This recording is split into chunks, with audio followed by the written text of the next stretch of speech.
সম্মানিত ভাইরা আমার, সূরার নাম সূরাল মুমিনুন। মোট আয়াত আছে 118, রুকু আছে 6টি। বিশ্বনবীর মক্কার জিন্দেগিতে এই সূরাটি নাজিল হয়েছে। 18 পারার প্রথম সূরা, আর কোরআনুল কারীমের 23 নম্বর সূরা। কষ্ট হচ্ছে আপনাদের? আল্লাহ পাক তারা ধরে মুমিন বান্দাদের জন্য সূরাল মুমিনুন নাজিল করেছেন। যারা অবিশ্বাসী কাফের, এদের জন্য আল্লাহ পাক একটি সূরা নাজিল করেছেন। এই সূরার নাম হলো কাফিরুন। কি নাম? আরো জোরে বল, ইয়া আইয়ুহাল কাফিরুন। কাফেরদের জন্য আল্লাহ পাক একটি সূরা নাজিল করেছেন। এই সূরার নাম হলো কাফিরুন। যারা বিশ্বাসী বান্দা, এদের জন্য আল্লাহ সূরাল মুমিনুন নাজিল করেছেন।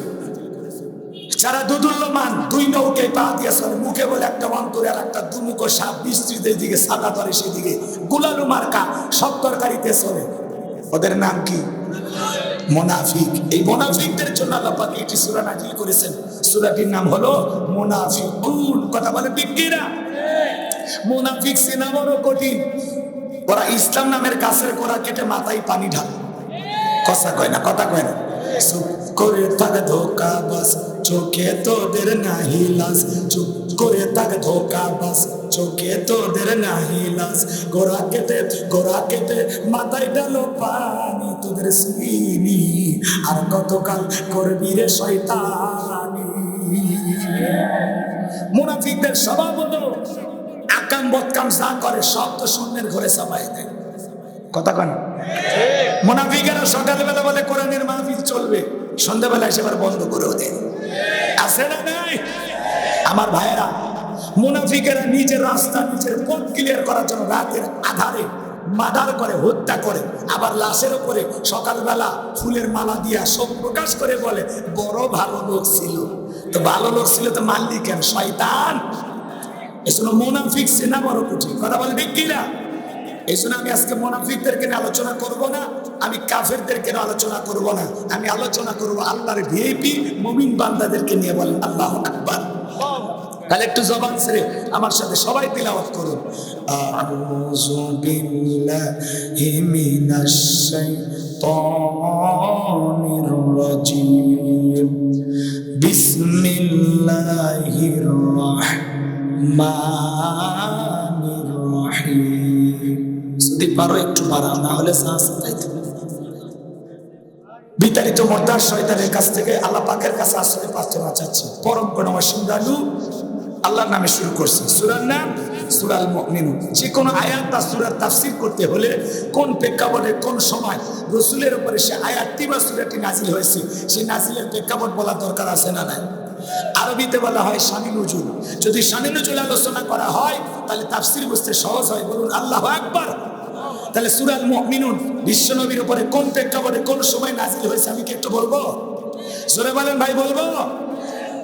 আমার ভাইয়েরা গভীর মনোযোগ দিয়ে শুনবেন।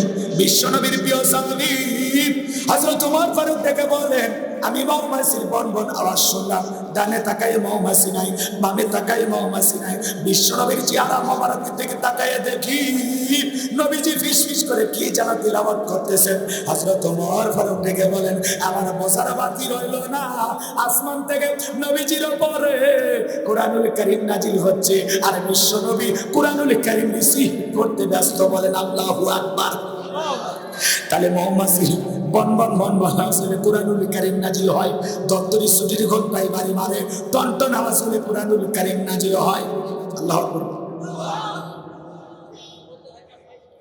কষ্ট হচ্ছে আপনাদের? আমার ভাইয়েরা, নবীজি যখন ঘোড়ার উপরে থাকতেন, ওই সময় যদি কোরআনুল কারীম নাজিল হইতো, ওহির ভারে ঘোড়ার পা গুলো বালুর ভিতরে ডেবে যেত। বলেন আল্লাহু আকবার। কোরআনুল কারীম অনেকগুলো পদ্ধতিতে রাসূলের উপরে নাজিল হইতেছিল। এগুলো কথা যদি আমি বলতে চাই লম্বা হবে, লম্বা করার সুযোগ নাই। অনেকগুলো পদ্ধতিতে বিশ্বনবীজির উপরে কোরআনুল কারীম নাজিল হয়েছিল। আমার ভাইয়েরা, নবীজি যখন উটের উপরে থাকতেন, ওই সময় যদি কোরআনুল কারীম নাজিল হইতো, ওহির ভারে উটের মাথা জমিনের সঙ্গে লেগে যেত। এক সাহাবীর রানের উপরে মাথা রেখে নবীজি আরাম ফরমাচ্ছেন, ওই সময় আল্লাহর হাবিবের উপরে কোরআনুল কারীম নাজিল হলো। সাহাবী ডেকে বলেন, আমার কাছে মনে হয় আমার রানটা ফেটে যাবে, আমার কাছে মনে হয় আমার রানের উপরে পাহাড় চেপে ধরা হয়েছে। বলেন আল্লাহু আকবার। তাহলে কোরআনুল কারীমের একটা আলাদা ওয়েট আলাদা একটা ওজন আছে না নাই? জোরে বলেন আছে না নাই? দীর্ঘ 23টি বছরে নবীজির উপরে কুরআনুল কারীম নাজিল হয়েছে, ইমদাদিয়া লাইব্রেরি সাফাইয়া মুসলমানের ঘরে ঘরে কোরআনটা পৌঁছায় দিয়েছে। আমার ভাইয়েরা গভীর মনোযোগ দিয়ে শুনবেন। জীবনের প্রথম ওই রিসিভ করতে গিয়ে নবীজির শরীর মোবারকে জ্বর পর্যন্ত এসেছিল। আমার ভাইয়েরা এত বছর ধরে নবীজির উপরে কুরআনুল কারীম নাজিল হয়েছে, মুসলমানের ঘরে ঘরে কোরআন আছে, কিন্তু এই কোরআন 30, 40, 50 বছর বয়স হয়ে গেছে, কোনদিন আল্লাহর কোরআনটা খুলেও দেখে নাই। এরকম কপাল পোড়া মুসলমান আছে না নাই? কোরআনের সাথে সম্পর্ক গভীর করা দরকার আছে না নাই? আমার ভাইয়েরা লম্বা হবে, আমি আর লম্বা করব না, সংক্ষিপ্ত করে বলে দিয়ে যায়। হযরত ওমর ফারুক ডেকে বলেন, নবীজির কুরআনুল কারীম রিসিভ করা শেষ হয়ে গেল।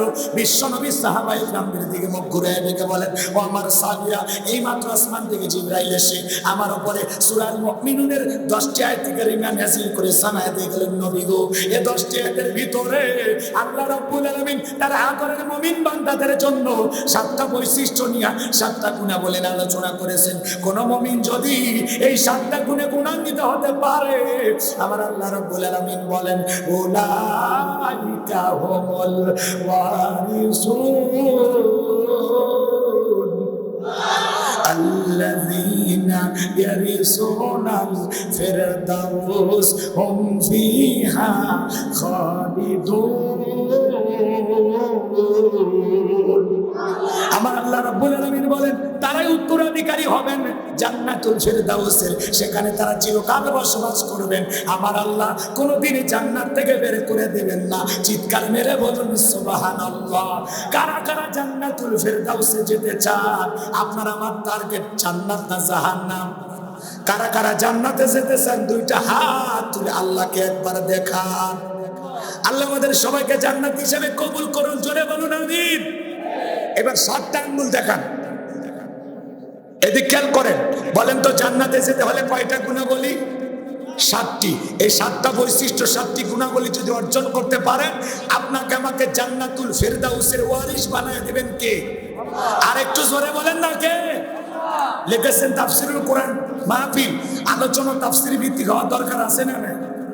একটু শোনেন, একটু শোনেন, দিল দিয়া শোনেন, একটু অন্তরটা নরম করে কথাগুলো শুনবেন, কানটা খরগোশের মতো খাড়া করেন। এদিক খেয়াল করেন। বাবা মারা গেলে ওয়ারিশ সূত্রে সন্তান যেরকম বাবার সম্পত্তির ভাগ পায়, কোন মুমিন যদি এই 7টি বৈশিষ্ট্য, এই 7টি গুণাবলী অর্জন করে মারা যেতে পারে, আল্লাহ পাক তাকে জান্নাতুল ফিরদাউসের ওয়ারিশ উত্তরাধিকারী বানায় দিবেন। তার নামে জান্নাতুল ফিরদাউসে জায়গা বরাদ্দ থাকবে।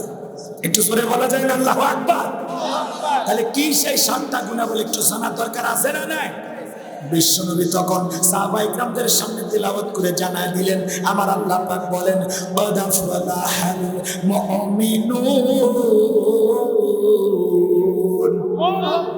আমার আল্লাহ পাক বলেন, অবশ্যই মুমিনেরা সফল। অলরেডি মুমিনেরা সফল। ওয়াদাফলাহাল মুমিনুন, অবশ্যই মুমিনেরা সফল। সফল হয়েছে তারা, ঈমান এনেছে যারা। আল্লাহ আকবার বলেন। আমাদের কাছে সফলতার মাপকাঠি, আমরা মনে করি ক্ষমতা থাকলে সফল, টাকা থাকলে সফল। কথা কয় না? ব্যবসায়িক দিক দিয়ে সফল। এই যে রমজান মাসে যারা সিন্ডিকেটের মাধ্যমে খেজুরের দাম বাড়ায়, চিনির দাম বাড়ায়, ছোলা বুটের দাম বাড়ায় না? যারা চিনির দাম, খেজুরের দাম, ছোলা বুটের দাম বাড়ায়া বাজারে অস্থিরতা সৃষ্টি করে, কালো বাজারে ব্যবসায়ী যারা এই জনগণের প্রতি জুলুম করে খেজুরের দাম বেশি নিচ্ছেন, চিনির দাম বেশি নিচ্ছেন, ছোলা বুটের দাম বেশি নিচ্ছেন, আল্লাহর কাছে প্রত্যেকটা টাকার পাই টু পাই জবাব দিতে হবে। প্রত্যেকটা, এদিকে খেয়াল করেন, প্রত্যেকটা জিনিসের দাম বেড়ে গেছে। রমজান আসেইনি, শুরুই হয়নি, খেজুরে হাত দেওয়া যাচ্ছে না, ছোলা বুটে হাত দেওয়া যাচ্ছে না, চিনি হাত দেওয়ার আগে গলে যাচ্ছে। রাগ করছে? দাম কমছে না বাড়ছে? হ্যাঁ, আজকের নিউজ শোনেন। যতই দাম বাড়ুক, প্রয়োজনে আমরা খালি পানি খেয়ে রোজা থাকবো, তা আমরা রোজা ছাড়বো না। কথা ঠিক কিনা? আর যারা এই জুলুম আমাদের উপরে করতেছে, এই জুলুমের বিচার দুনিয়ার আদালতে না হলেও, দুনিয়াতে না হলেও আল্লাহর আদালতে এই সমস্ত সিন্ডিকেটের মাধ্যমে এই কালো বাজার ব্যবসায়ী যারা বাংলাদেশের বাজারে আগুন লাগায়, প্রত্যেকটা টাকার জবাব ওদের দিতে হবে। চোরের ডাকাতের কাতারে দাঁড়ালে ওদের বিচার করবে। পৃথিবীর অনেক দেশে রমজান আসলে জিনিসের দাম কমে, আর বাংলাদেশের অসাধু ব্যবসায়ীরা জিনিসের দাম বাড়ায়। তোর ভাই কথা ঠিক আছে না? সচিব সাহেব বসে আছে, একজন শ্রদ্ধাভাজন ব্যক্তিত্ব, ওনার এই বিষয়গুলো খুব ভালোভাবে জানেন। কথা বলেন ঠিক কিনা আমার ভাইয়েরা? এই জন্য দেশের অভিভাবক যারা, এদেরকে বাজারটা নিয়ন্ত্রণ করতে হবে, বাজারের লাগাম টানতে হবে। কথা বলেন ঠিক কিনা? রাগ করেছেন আপনারা? এই জন্য আমরা চাই, কে ক্ষমতায় আছে এটা আমাদের মূল বিষয় নয়। আমরা চাই জনগণ যেন চারটে ডাল ভাত খাইয়া বাঁচতে পারে। বাজারটা একটু দয়া করে নিয়ন্ত্রণ করেন, জিনিসের দামগুলো একটু কমায়া দেন। একটা সরকার সবকিছু পারে না। রাষ্ট্রীয়ভাবে যদি ঘোষণা করা হয় বাংলাদেশে চিনির দাম 50 টাকা কেজি, ছোলা বুটের দাম 40 টাকা কেজি, যদি রাষ্ট্রীয়ভাবে ঘোষণা করা হয়, দেশের প্রধানমন্ত্রী যদি ঘোষণা করে যে খেজুর 150 টাকা কেজি, সবচাইতে দুর্বল খেজুর, এভাবে বইলে যদি একটা বাজারের তালিকা করে, মানে সব দিক চিন্তা ভাবনা করে তার একটা তালিকা দেবে। কথা কয় না কেন? দেখা যাচ্ছে 2-3 দিন একটা ওই ভোক্তা অধিকারে যারা আছে একটু অভিযান চালাই, শেষ। ওই মিডিয়াতে কয়েকদিন প্রচার হয় যে ধরছে, জরিমানা করছে, এই শেষ। কথা কয় না কেন? আমরা চাই এদেশের অভিভাবক যারা আছে একটু বাজারে লাগাম টানেন। জনগণের না বিশ্বাস, অনেক কষ্ট হচ্ছে, মধ্যবিত্ত পরিবারের লোকজন বাজারে ব্যাগ নিয়ে কান্না করে, ওদের কান্নার আওয়াজ আপনাদের পর্যন্ত পৌঁছায় না। একটু জনগণের দুঃখ বোঝেন। এদেশের জনগণ খালি একটু বাজারটা নিয়ন্ত্রণে থাকলেই খুশি। কথা কয় না? ডাক্তার ভাইরা একটু, আপনারা কেউ গল্প করেন না, ঠিক আছে? একটু আমার আবার ভয় লাগে, হয়তো এই কথাগুলো আপনারা রিসিভ করতে পারতেছেন কিনা, কষ্ট হচ্ছে কিনা, ভয় পাচ্ছেন? আমরা খারাপ কিছু বলছি? আমরা কারো বিরুদ্ধে বলছি? বলিস আমরা কারো নাম নেব না, আমরা কারো নাম নেব না। আমাদের দুঃখ দুনিয়াতে কেউ না শুনলে শোনার একজন আছেন, তিনি কে? বাস এতটুকুই, আর কিছুই না। আমার ভাইয়েরা যে কথা বলতে চাচ্ছিলাম, হৃদয়ের কান পেতে কথাগুলো শুনবেন। ক্ষমতা থাকলে সফল হওয়া যায় না, টাকা থাকলে সফল হওয়া যায় না। সেলিব্রিটি পৃথিবীর সবাই চেনে জানে, যশ খ্যাতি অর্জন করলে সফল হওয়া যায় না। সফল হতে পারবে তারা ঈমান আনবে যারা। অবশ্যই মুমিনেরা সফল, অলরেডি মুমিনেরা সফল। মানে আল্লাহু আকবার। আমি আপনাদেরকে একটা প্রশ্ন করি, এই পৃথিবীর সবচাইতে বর্তমান ক্ষমতাধর ব্যক্তির নাম কি? জো বাইডেন, আমেরিকার প্রেসিডেন্ট। কথা কোন ঠিক কিনা? আপনাদের এই বাজারের নাম বলেন, আশেপাশে কি বাজার? এই রেউই বাজার। বাপরে বাপ। আচ্ছা ঠিক আছে, মনে করেন এই বাজারে একটা তরি তরকারি দোকানদার, আল্লাহর বান্দা, ইমানদার, আজান দেওয়ার পরে ওই সবজি বিক্রেতা আজান দেওয়ার পরে যদি মসজিদে গিয়ে আল্লাহকে সিজদা দেয়, বলেন তো পৃথিবীর বড় নেতা জো বাইডেনের চেয়ে ওই রেউই বাজারের সবজি বিক্রেতার দাম কম না বেশি? তার মানে কি বুঝলেন? ঈমান আছে যার, আল্লাহর কাছে দাম আছে তার। ঈমান নাই, তার দাম 4 পয়সা আল্লাহর কাছে নাই। বেঈমানেরা দুনিয়াতে ক্ষমতার দিকে সফল হতে পারে, মরার পথে পিটাইয়া জাহান্নামে দেবেন কে? আর ঈমানদারেরা দুনিয়াতেও সফল, আখিরাতেও সফল। সুবহানাল্লাহ কোন? এই যে রাশিয়ার প্রেসিডেন্ট নাম হলো পুতিন, আছে না নাই? উত্তর কোরিয়ার প্রেসিডেন্ট কাটিংমানামাল কিম জং, আছে না নাই? এই যে ভারতের দাদা, এরা যত বড় ক্ষমতাধর হোক না কেন, বাংলাদেশের একজন রিক্সা চালক, ভ্যান চালক, লোকটা যদি ইমানদার হয়, আজান দেওয়ার পরে মাথা নত করে আল্লাহকে যদি সিজদা দেয়, এই পৃথিবীর বড় বড় নেতাদের চাইতে ওই ইমানদার রিক্সা চালক, ভ্যান চালক, গরিবের দাম আল্লাহর কাছে কম না বেশি? তার মানে এই কথাগুলোর দ্বারা আপনাকে এটা পরিষ্কার হয়েছেন যে ঈমান আছে যার, আল্লাহর কাছে দাম আছে তার। ঈমানদাররা দুনিয়াতে সফল, আখিরাতে সফল। আর বেঈমানেরা ওরা দুনিয়াতে সফল হতে পারে, মরার পরে সব বেঈমানকে পিটাইয়া জাহান্নামে দিবেন তিনি কে? আরো জোরে বলেন তো কে? তাহলে কদ আফলাহাল মুমিনুন, সফল হয়েছে তারা ঈমান এনেছে যারা। আপনার আমার ভিতরে ঈমান আছে, আল্লাহর কাছে দাম আছে। আরে ভাই, আল্লাহর কাছে যদি দামি হতে পারি, এই জীবনে আর কিছু চাওয়ার আছে? জোরে বলেন, চাওয়ার আছে? আপনার চেহারা কালো হোক, ফর্সা হোক, ধনী হন, গরিব হন, আপনার ভিতরে ঈমান আছে, আল্লাহর কাছে দাম আছে। তাহলে আল্লাহর কাছে দামি তারা, ঈমান আনছে যারা। কথা কোন ঠিক কিনা? তাহলে সফল হয়েছে তারা, ঈমান এনেছে যারা। সেলিব্রিটি হলে সফল হওয়া যায় না, টাকা থাকলে সফল হওয়া যায় না, ক্ষমতা থাকলেই সফল হওয়া যায় না। সফল হতে পারবে তারা, ঈমান আনবে যারা। কথা ক্লিয়ার? তাহলে আমি বলবো সফল হয়েছে কারা, আপনারা বলবেন ঈমান এনেছে যারা। বলতে পারবেন না? বলেন সফল হয়েছে কারা? আরেকটু জোরে, সফল হয়েছে কারা? আল্লাহর কাছে দামি বান্দা কারা? ঈমানদার বান্দা যারা। আল্লাহর কাছে দামি বান্দা কারা? আল্লাহ যে আমাদেরকে কত ভালোবাসেন জানেন? আল্লাহ ভালোবেসে মুসলমানের ঘরে জন্ম দিয়া জান্নাতের রাস্তা একটু আগায় দিয়েছে। সুবহানাল্লাহ বলবেন না? আরেকটু জোরে। আল্লাহ তাআলা ভালোবেসে পৃথিবীর শ্রেষ্ঠ ধর্ম ইসলাম ধর্মের মানুষ বানায়া জান্নাতের রাস্তা আরেকটু আগায় দিয়েছে। এরপরে পৃথিবীর শ্রেষ্ঠ পয়গম্বর মুহাম্মদ রাসূলুল্লাহ সাল্লাল্লাহু আলাইহি সাল্লামের উম্মত বানায়া জান্নাতের রাস্তা আরেকটু আগায় দিয়েছে। এরপরে পৃথিবীর শ্রেষ্ঠ কিতাব কোরআনুল কারীম দান করে জান্নাতের রাস্তা আরেকটু আগায় দিয়েছে। আমরা জাতির দিক দিয়ে সেরা জাতি মুসলিম জাতি, ধর্মের দিক দিয়ে শ্রেষ্ঠ ধর্ম ইসলাম পেয়েছি, নবীর দিক দিয়ে সেরা নবী বিশ্ব নবীকে পেয়েছি, কিতাবের দিক দিয়ে সেরা কিতাব কোরআনুল কারীম পেয়েছি, সব দিক দিয়ে সেরা। আজকের কথা শুনে আমল করলে জান্নাতটাও জুটবে সেরা। লিল্লাহি তাকবীর। একটু শোনেন, আমি আপনাদেরকে ছোট্ট একটা প্রশ্ন করি।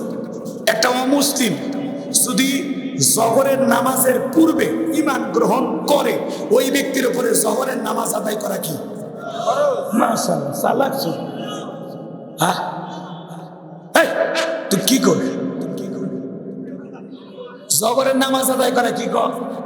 ফরজ।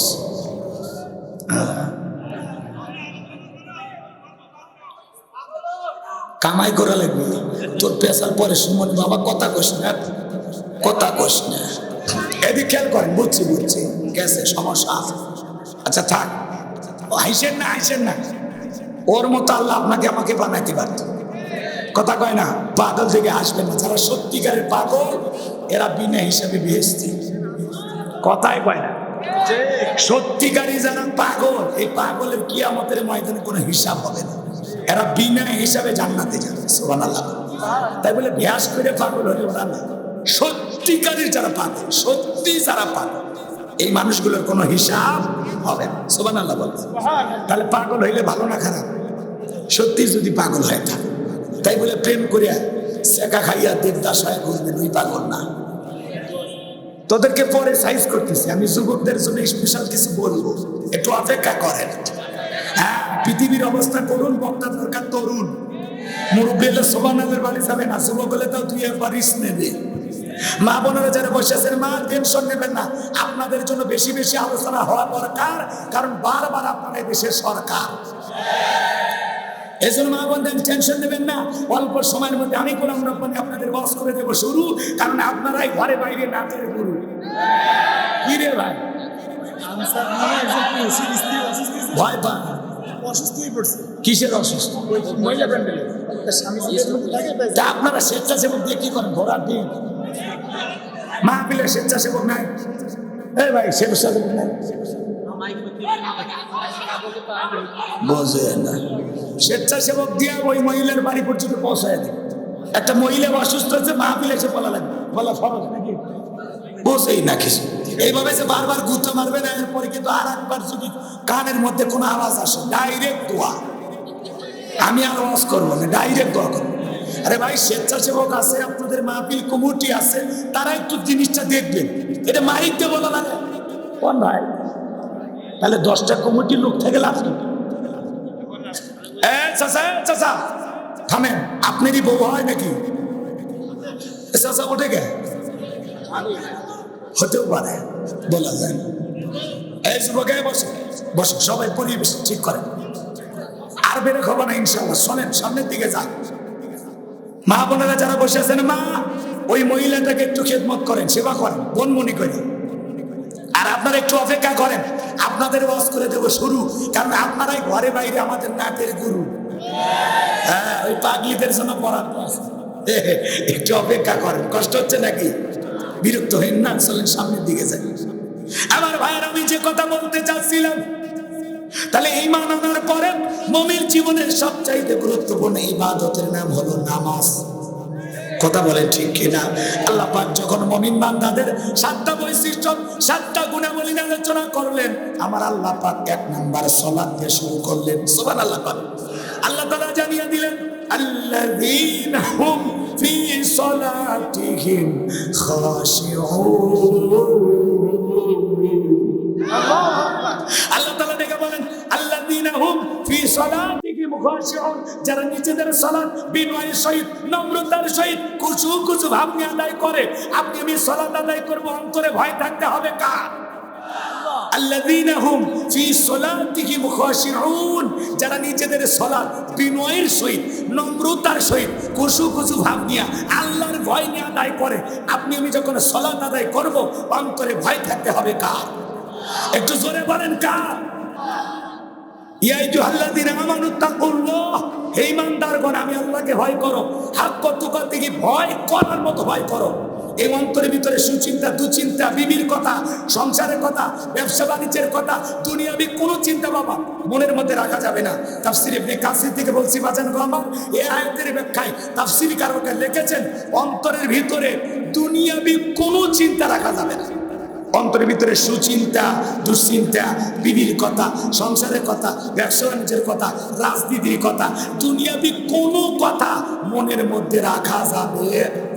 সব কথা মসজিদের বাইরে ফেলাইয়া আল্লাহর ভয় নিয়ে মসজিদে ঢোকালেন। কার ভয়? আপনি যে মসজিদে হেঁটে হেঁটে যাবেন, রাস্তাটাও তো পরিষ্কার নাই। কথা কয় না? যদি বলে নজর কি কন, আমাদের মসজিদে যাওয়ার রাস্তা পাকা।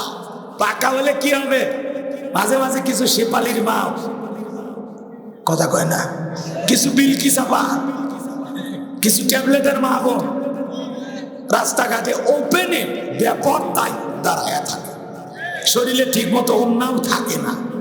আর এর মধ্যে দেখতে যদি কেউ সুন্দরী হয়, নজর যদি পড়েই যায়, ওযু ঠিক আছে, নামাজে দাঁড়াচ্ছেন তাও ঠিক আছে, কিন্তু মনে মনে খালি অন্তরে একটা খেয়াল আসতেছে, রাস্তার ভিতরে কি দেখলাম রে।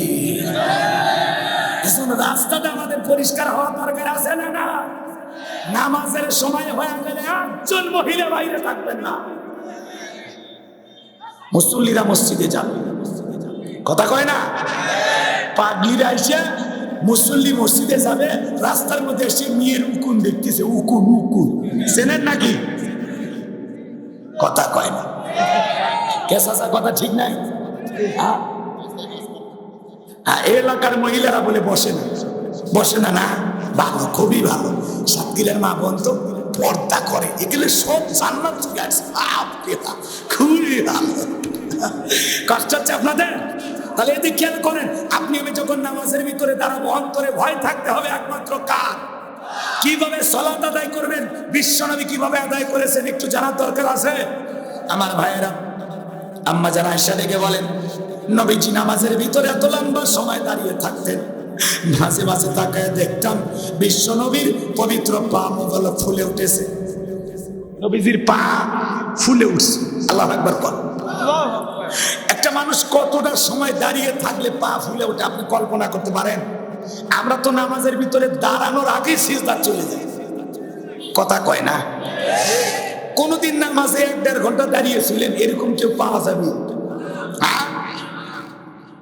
নামাজের ভিতরে লম্বা সময় দাঁড়িয়ে থাকলে পা ফুলে।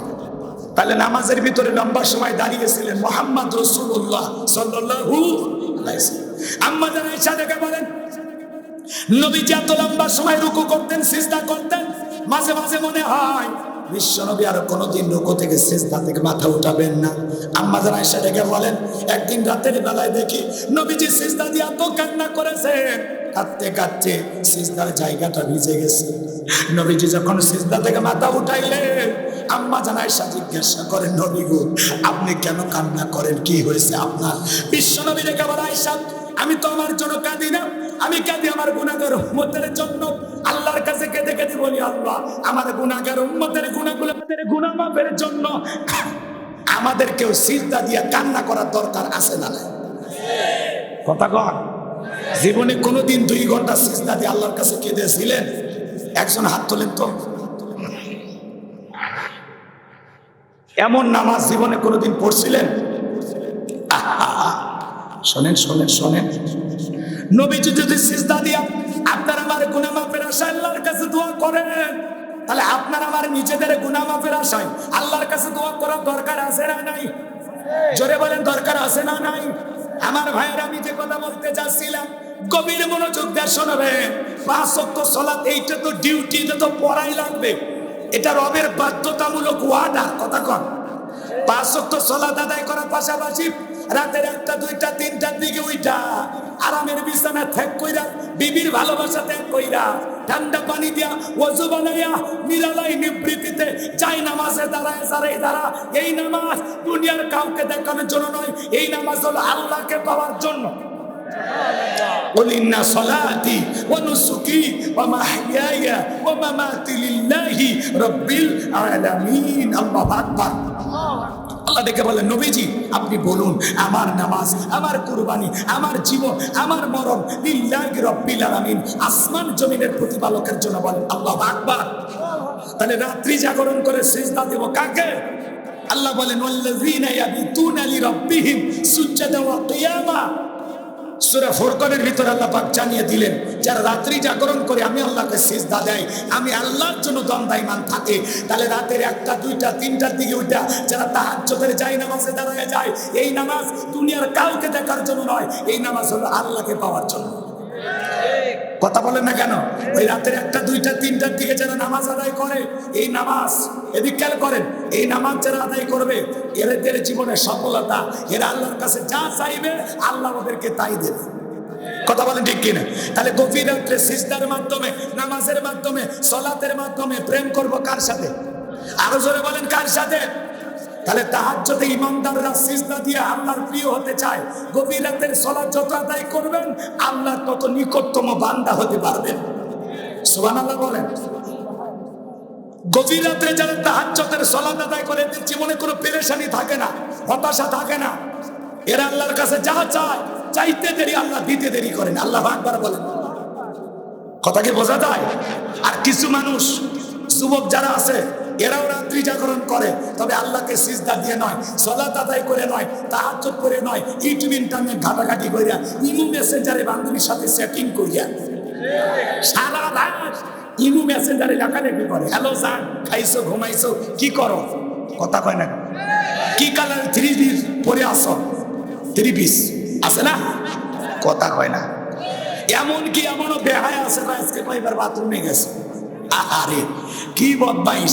মেয়েটা রাগ করে বলে, আমার বাড়িতে একটা উপন্যাস আছে, আমি সেই বই পড়তেছি, 21-এর বই মেলা থেকে নিয়ে আসছি। কি বই? কয় তোমাকে চাই। ছেলে বলে, আমার বাড়িতে একটা উপন্যাস আছে, মিলন হবে কতদিনে? তোর মরণের পরে।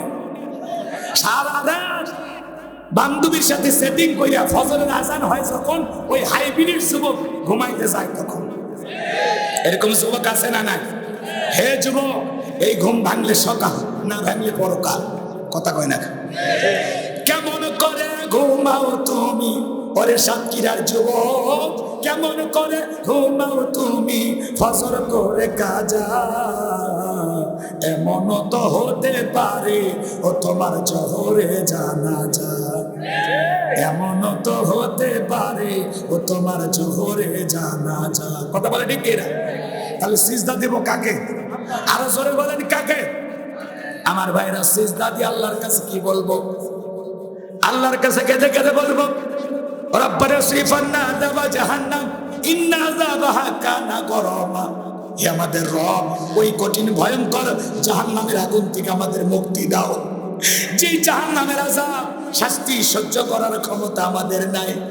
তাহলে সিজদা দিয়া নিজেদের গুনাহ মাফের আশায় জাহান্নাম থেকে বাঁচার জন্য দোয়া করব কার কাছে?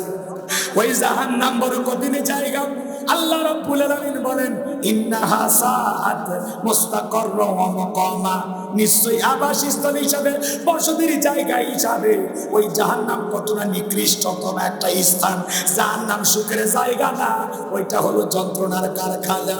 আমার আল্লাহ রাব্বুল আলামিন বলেন, ইন্না জাহান্নামা কানাত মিরসাদা লিত্তাগিনা মাআবা লাবিসিনা ফিহা আহকাবা লা ইয়াযুকুনা ফিহা বারদাও ওয়ালা শারাবা ইল্লা হামিমান ওয়া গাসসাকা। আমার ভাইয়ের আল্লাহ তাআলা বলেন, ইন্না জাহান্নামা কানাত মিরসাদা, নিশ্চয়ই জাহান্নাম ফুলসিরাতের কিনারায় ওট পেতে রয়েছে, ওট পেতে রয়েছে। শিকারী ধরার জন্য যেমন ফাঁদ পাতা হয়, ফুলসিরাতের কিনারায় জাহান্নাম ওট পেতে রয়েছে। এই ছেলে এই বক্সের সামনে দাঁড়াবে, বস ইশারা দে, এখানে কেউ দাঁড়াবে না, ওই আওয়াজটা যেন ডাইরেক্ট কানে আসে। আমার ভাইয়েরা, এটা হলো অপরাধী বান্দাদের থাকার আবাসস্থল। এখানে তারা যুগের পর যুগ বসবাস করবে। একটা মানুষ কত লক্ষ বছর, কত কোটি বছর জাহান্নামের আগুনে চলবে, এর সঠিক এলেমার জ্ঞান আছে কার কাছে? ওই জাহান্নামের আগুনে মানুষ চলতে চলতে, পড়তে পড়তে চেহারা হয়ে যাবে কয়লার মতো কালো। আমার ভাইয়েরা, দুনিয়ার আগুনের চাইতে জাহান্নামের আগুনের পাওয়ার হলো 70 গুণ বেশি। হযরত আবু হুরায়রা বলেন, আল্লাহ তাআলা জাহান্নামের আগুনকে 1000 বছর জ্বালাইছেন।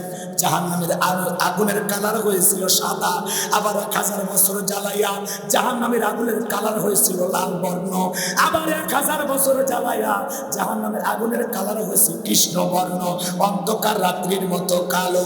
ওই জাহান্নামের আগুনে যারা চলবে, এবার জানবো আমার, একবার যদি কারো দেখে জাহান্নামের আগুন লাইগা যায়, কলিজাটা পুড়ে ছাই হয়ে যাবে। ওই জাহান্নামের আগুনে চলতে চলতে, পুড়তে পুড়তে জাহান্নামীরা কেঁদে কেঁদে চিৎকার মারবে, আর দেখে বলবে, আল্লাহ আমাদেরকে খাইতে দাও, খাইতে দাও। আল্লাহ ফেরেশতাদেরকে ওয়াদা দিবে, যাও জাহান্নামের তলদেশে এক ধরনের ফলের চাষ করা হবে। সেই ফলের নাম হলো জাক্কুম, কাঁটাযুক্ত ফল। এই ফলটা যখন খাদ্য হিসেবে পরিবেশন করা হবে, ওই ফলটা পাওয়া মাত্রই জাহান্নামী যখন গলার মাঝামাঝি দেবে বাজার, ওই ফলটা গলার ভিতরে দেওয়া মাত্রই গলার মাঝে মাঝে আটকে যাবে, ভিতরেও যাবে না, বাইরেও আসবে না। যত গলা নাড়াচাড়া করবে, কাঁটাগুলো পড়বে আর পড়বে, আর জাহান্নামীরা সংকট করবে আর কান্না করে রেখে বলবে, আল্লাহ এ কেমন ফল খাওয়াইতে দিলা, ভিতরেও যাই না, বাইরেও আসে না, যন্ত্রণা সহ্য করতে পারি না, আল্লাহ গো আমাদেরকে পানি দাও, পানি দাও। আল্লাহ জাহান্নামী বান্দাকে ফল খাইতে দিয়েছে ক্ষুধা মেটানোর জন্য না, জাহান্নামীর শাস্তি আরো বেশি বাড়ানোর জন্য। কথা বলে ঠিক কি না? আমার ভাইয়েরা, এবার যখন পানি পানি বলে চিৎকার মারবে, আমার আল্লাহ দিকে বলেন, লা ইয়াযুকুনা ফিহা বারাদান ওয়ালা শারাবা, তাদেরকে মিনারেল ওয়াটার দেওয়া হবে না, ঠান্ডা কোনো পানি দেওয়া হবে না। সে পানি পান করে জাহান্নামী তার বুকের জ্বালা তৃষ্ণাকে নিবারণ করতে পারে। আল্লাহ কেমন পানি দেবেন? ইল্লা হামিমান ওয়া গাসসাকা, এমন উত্তপ্ত ফুটান্ত গরম পানি দেওয়া হবে, যা বুঝ ব্যতীত কিছুই নয়। বা সাতক্ষীরার বাবাজিরা দেখের ভেতরে বড় বড় ফোড়া হয়, ফাটায় দিলে ভিতর থেকে কি বের হয়? কুমুস। জোরে পান কি? খাবেন কেউ? 1 গ্লাস এনে দেই 50,000 টাকা, 1 লাখ। শুনে কি লাগতেছে? ঘৃণা লাগতেছে। সিসি বসে, এগুলো কি খাওয়া যায়? এই যেখানে আপনাদের মসজিদে ইমাম নামতে এখন আলেম মানুষ বসে আছে। সূরা নাবার 25 নম্বর আয়াত আল্লাহ বলেন, ইল্লা হামিমা ওয়া গাসসাকা, এমন উত্তপ্ত ফুটান্ত গরম পানি তাদেরকে পান করাইতে দেওয়া হবে, যা পুষ ব্যতীত কিছুই নয়। ওই পুষওয়ালা, ওই দুর্গন্ধওয়ালা, ওই গরম পানি যখন জাহান্নামীরা পান করবে, জাহান্নামীর গাড়ি ভুড়িগুলো গলে গলে পিছনে রাস্তাতে বের হয়ে যাবে। সরে কর নাউজুবিল্লাহ, একটু সরে কর না নাউজুবিল্লাহ। ওই পানিটা যখন পান করার চেয়ারের সামনে নিবে, চেয়ারটা ঝলসে যাবে। আর এক হাদিসের ভিতরে বলা হয়েছে, জাহান্নামীরা যখন ওই গরম পানি পান করবে, জাহান্নামীদের ডেকের বস্তুগুলো গলে গলে খসে খসে পড়ে যাবে। আমার ভাইয়েরা, জাহান্নামীর শাস্তি যে কত কঠিন 2-3 ঘন্টা আলোচনা করে শেষ করা যাবে না। আমার ভাইয়েরা ভালো করে বুঝবেন, ভালো করে বুঝবেন, জাহান্নামের সর্বনিম্ন শাস্তি এক জোড়া পায়ে স্যান্ডেল দিয়ে থাকবে, জাহান্নামের এক জোড়া জুতা, এই জুতা পরে থাকবে, দেহটা এত গরম হবে মাথার মগজ চকমক করে গলে নাক মুখ কান দিয়ে বের হয়ে যাবে। এই যদি হয় জাহান্নামের শাস্তি, সেই জাহান্নাম থেকে বাঁচার জন্য দোয়া করতে হবে কার কাছে? সেই জাহান্নাম থেকে বাঁচার জন্য সিজদা দিয়ে কাটতে হবে কার কাছে? আমাদের জীবনের অপরাধ কম না বেশি? কথা বলেন না কেন? সে গুনাহ করেছি, কি মনে হয় নাজাত পাবো? তাহলে ক্ষমা চাওয়ার দরকার আছে না নাই? আমার ভাইরা, আমি জাহান্নাম নিয়ে যদি 2-3 ঘন্টা বস করি শেষ হবে না, এত কথা বলার সুযোগ নাই। এদিকে খেয়াল করেন, আমি আপনাদের উদ্দেশ্যে বলে যাই। বলেন তো বাজার, এই যে এত কথা আমি আপনাদের উদ্দেশ্যে বলতেছি, এই জাহান্নামীদেরকে যে খাবার দেওয়া হবে আর একটা নানান কথা মনে হয়, কথা কয় না ভাই? মাঝে মাঝে দুনিয়াবি এত কথা নামাজের মধ্যে মনে হয়। নামাজ 2 রাকাত চলতেছে না 3 রাকাত চলতেছে, মনে থাকে না। নামাজের ভিতরে দুনিয়াবি এত চিন্তা মাঝে মাঝে মনে হয়, সিজদা 2টা হয়েছে না 1টা হয়েছে, মনে থাকে না। কথা কয় না? একটা গবেষণায় বলা হয়েছে, বাংলাদেশের এমনও মুসল্লি আছে যাদের মন নামাজের ভিতরে 8 সেকেন্ডও স্থির থাকে না। আমাদের মন বড় অস্থির। নামাজের ভিতরে দাঁড়ায় দুনিয়াবি নানান চিন্তা ভাবনা মনে হয়, সব কথা নামাজের মধ্যেই মনে হয়। কথা কয় না কেন? এই জন্য আমি আমার ভাষায় বলি, আমাদের পাগল মন খালি ছটফট করে। কি করে? এখন গোলাম রব্বানি কইলেই দোষ। পাগল মোহন মোহন রে, মন কেন উল্টো পাল্টা বলে, ও পাগল মোহন মোহন রে, মন কেন মসজিদে না যায় রে, আল্লাহ রে কোন দুনিয়ায় পাঠাইলা আমারে। কথা কন ওই যে ভাইজান যে গাইলো, বুঝেন নাই? আছে না নাই সমাজে? বর্তমানের নারী পুরুষ সমান সমান মাপ, লম্বা চুল কাটে মাথায় লাগাই ক্যাপ, আল্লাহ রে কোন দুনিয়ায় পাঠাই লাই আমারে। আছে না না? হিন্দি গানের টান মারিয়া রাস্তা হাইটা যায়, ওলা না মাইয়া ওইটা সেনা বড় দায়। আছে না না? জিন্সের প্যান্ট শার্ট পরিয়া রাস্তা হাইটা যায়, ওলা না মাইয়া ওইটা সেনা বড় দায়, আল্লাহ রে কোন দুনিয়ায় পাঠাই লাই আমারে। কানে পড়ছে দুল, কপালে পড়ছে টিপ, কাছে যদি যা বলেন বিলকিস আপা, কয় না আমি আবুল। আছে না নাই? বুখারী শরীফের স্পষ্ট হাদিস, আল্লাহ রাসূল বলেছেন, কোন পুরুষ যদি নারীর বেশ ধারণ করে আর কোন নারী যদি পুরুষের বেশ ধারণ করে, আল্লাহর লানত তাদের উপরে। কথা বলে ঠিক কিনা? এরপরে আমার দেশের কিছু মা বোনেরা, এই যুবক, ঢাকা শহরে আন্দোলন করলো, তোমাদের মনে নাই? কি বললো? পোশাকের স্বাধীনতা চাই। কথা কয় না? পোশাকের স্বাধীনতার নামে ওরা আন্দোলন করলো। জিজ্ঞাসা করা হলো, তোমরা কেমন স্বাধীনতা চাও? ওরা তখন বলতেছে, দাদি নানি ব্লাউজ ছাড়া শাড়ি পরেছিল, আমরাও পড়তে চাই। কথা কয় না? কি দাদি নানি ব্লাউজ ছাড়া শাড়ি পরেছিল, এখন অভাবের কারণে পড়ুক আর গরমের কারণে পড়ুক, কোন দাদি কি শাড়ি পইরা বিশ্ব রেখে আন্দোলন করে বলেছিল, আমি তোমার দাদি দেখে যাও শাড়ি পরেছি? বলেছিল? বলে নাই। তুমি বোন কেন বলো? তুমি ব্লাউজ ছাড়া শাড়ি পরে এমন কায়দায় পুরো পিঠটা ফাঁকা রাখছো, মনে হয় আর্জেন্টিনা আর ব্রাজিলের ফুটবল ম্যাচ হবে। আবার কিছু কিছু মহিলারা পিঠের মধ্যে, কাঁধের মধ্যে, হাতের মধ্যে টেটু আঁকায়। টেটু না টেটু না টেটু ভাই, নামটা কোন তো না? টেটু আঁকায় আছে না নাই? দাদি নানির তুলনা দাও। দাদি নানি পুরো 12 হাত শাড়ি দিয়ে পুরো দেহটা এমন কায়দা ঢাকছে, কিছু দেখার উপায় নাই। কথা কর না কেন? আগেকার দাদি নানি তো তুলনাই হয় না, তারা এত ভদ্র ছিল। আগেকার দাদি নানি পুরুষের কণ্ঠের আওয়াজ পাইলে ঘরের কোনায় লুকাইতো, আর এখনকার মা বোনেরা পুরুষের কণ্ঠের আওয়াজ পাইলে দরজার গেট খুলে দিয়া, কথা কয় না, দরজা গেট খুলে দিয়া গল্প করে, ভাই কার কাছে আসছেন? বাদশা। বাদশা তো আমারই স্বামী, ভিতরে আসেন, চেয়ার দিয়ে একটু বসেন, একটা চা দিই, একটা বিস্কিট খেয়ে যান। এমন কায়দায় বাড়ির ভিতর ডাকে, মনে হয় আর মায়ের পেটের ভাই। বলেন দেখা করা জায়েজ? আপনার বাড়িতে একটা অপরিচিত পুরুষ আপনার স্বামীর খোঁজ করতে আসে, আর আপনি তার ভিতরে রাখেন, প্লিজ একটা চা। কথা কয় না। একটা বিস্কিট আছে না নাই? হ্যাঁ মা বোন যারা আছেন, এত নরম শুন না, দরজা তো খোলাই যাবে না, দেখা তো করাই যাবে না, ভিতর থেকে আওয়াজ দেবেন, বাসা বাড়িতে খুঁজে নেন, মোবাইল করেন, সব ঝামেলা বাড়ির ওপর আসে, সহ্য হয় না। এমন ভাবে কর্কশ ভাষায় আওয়াজ দিবেন যাতে ওই লোক বলে এটা মহিলা না বাঘিনী। আর নরম আসেন, একটু বসেন, চা খান, কিছু স্বামীর সামনে সুর বের হয় না, স্বামীর সামনে খালি তুফান তোলে, এক কথা কয় না। স্বামীর সাথে রোমান্টিকতা করে, মুখের বাপ ওইদিক যাও তো, ভাল লাগে না, কথা কয় না। আর অন্য পুরুষ দেখলে আসেন, একটু বসেন, ভাল লাগে, দেখে ভাল লাগে না, তোর শরীরটা গন্ডগোল। আল্লাহ নারীদেরকে হেদায়েত দান করুন, জোরে বলেন আমিন। এমন মহিলা ভারতে আছে, এই দেশে নাই। আরে না, এই দেশের মহিলার ভালো, কষ্ট পাচ্ছেন বুঝি, এজন্য মা বোনদেরকে বলে যাই, মা খবরদার খবরদার, ওদের কথা শোনা যাবে না। যারা পোশাকের স্বাধীনতার আন্দোলন করলো, আমার ভাইয়েরা, এরা হলো বেহায়া, এরা হলো অসভ্য, এরা যেটুকু পোশাক পরে আছে এটুকু পরে থাকতে চাই না। এজন্য ওদেরকে আমি অনুরোধের ভাষায় বলেছিলাম, পাসপোর্ট ভিসা লাগাইয়া যে দেশের মানুষ পোশাক ছাড়া বসবাস করে ওই দেশে চলে যাও। তোদের মতো বেহায়া অসভ্য নোংরা নারীর জন্য এ দেশের কুকুরও কাটবে না। কারণ এটা 95% মুসলমানের দেশ।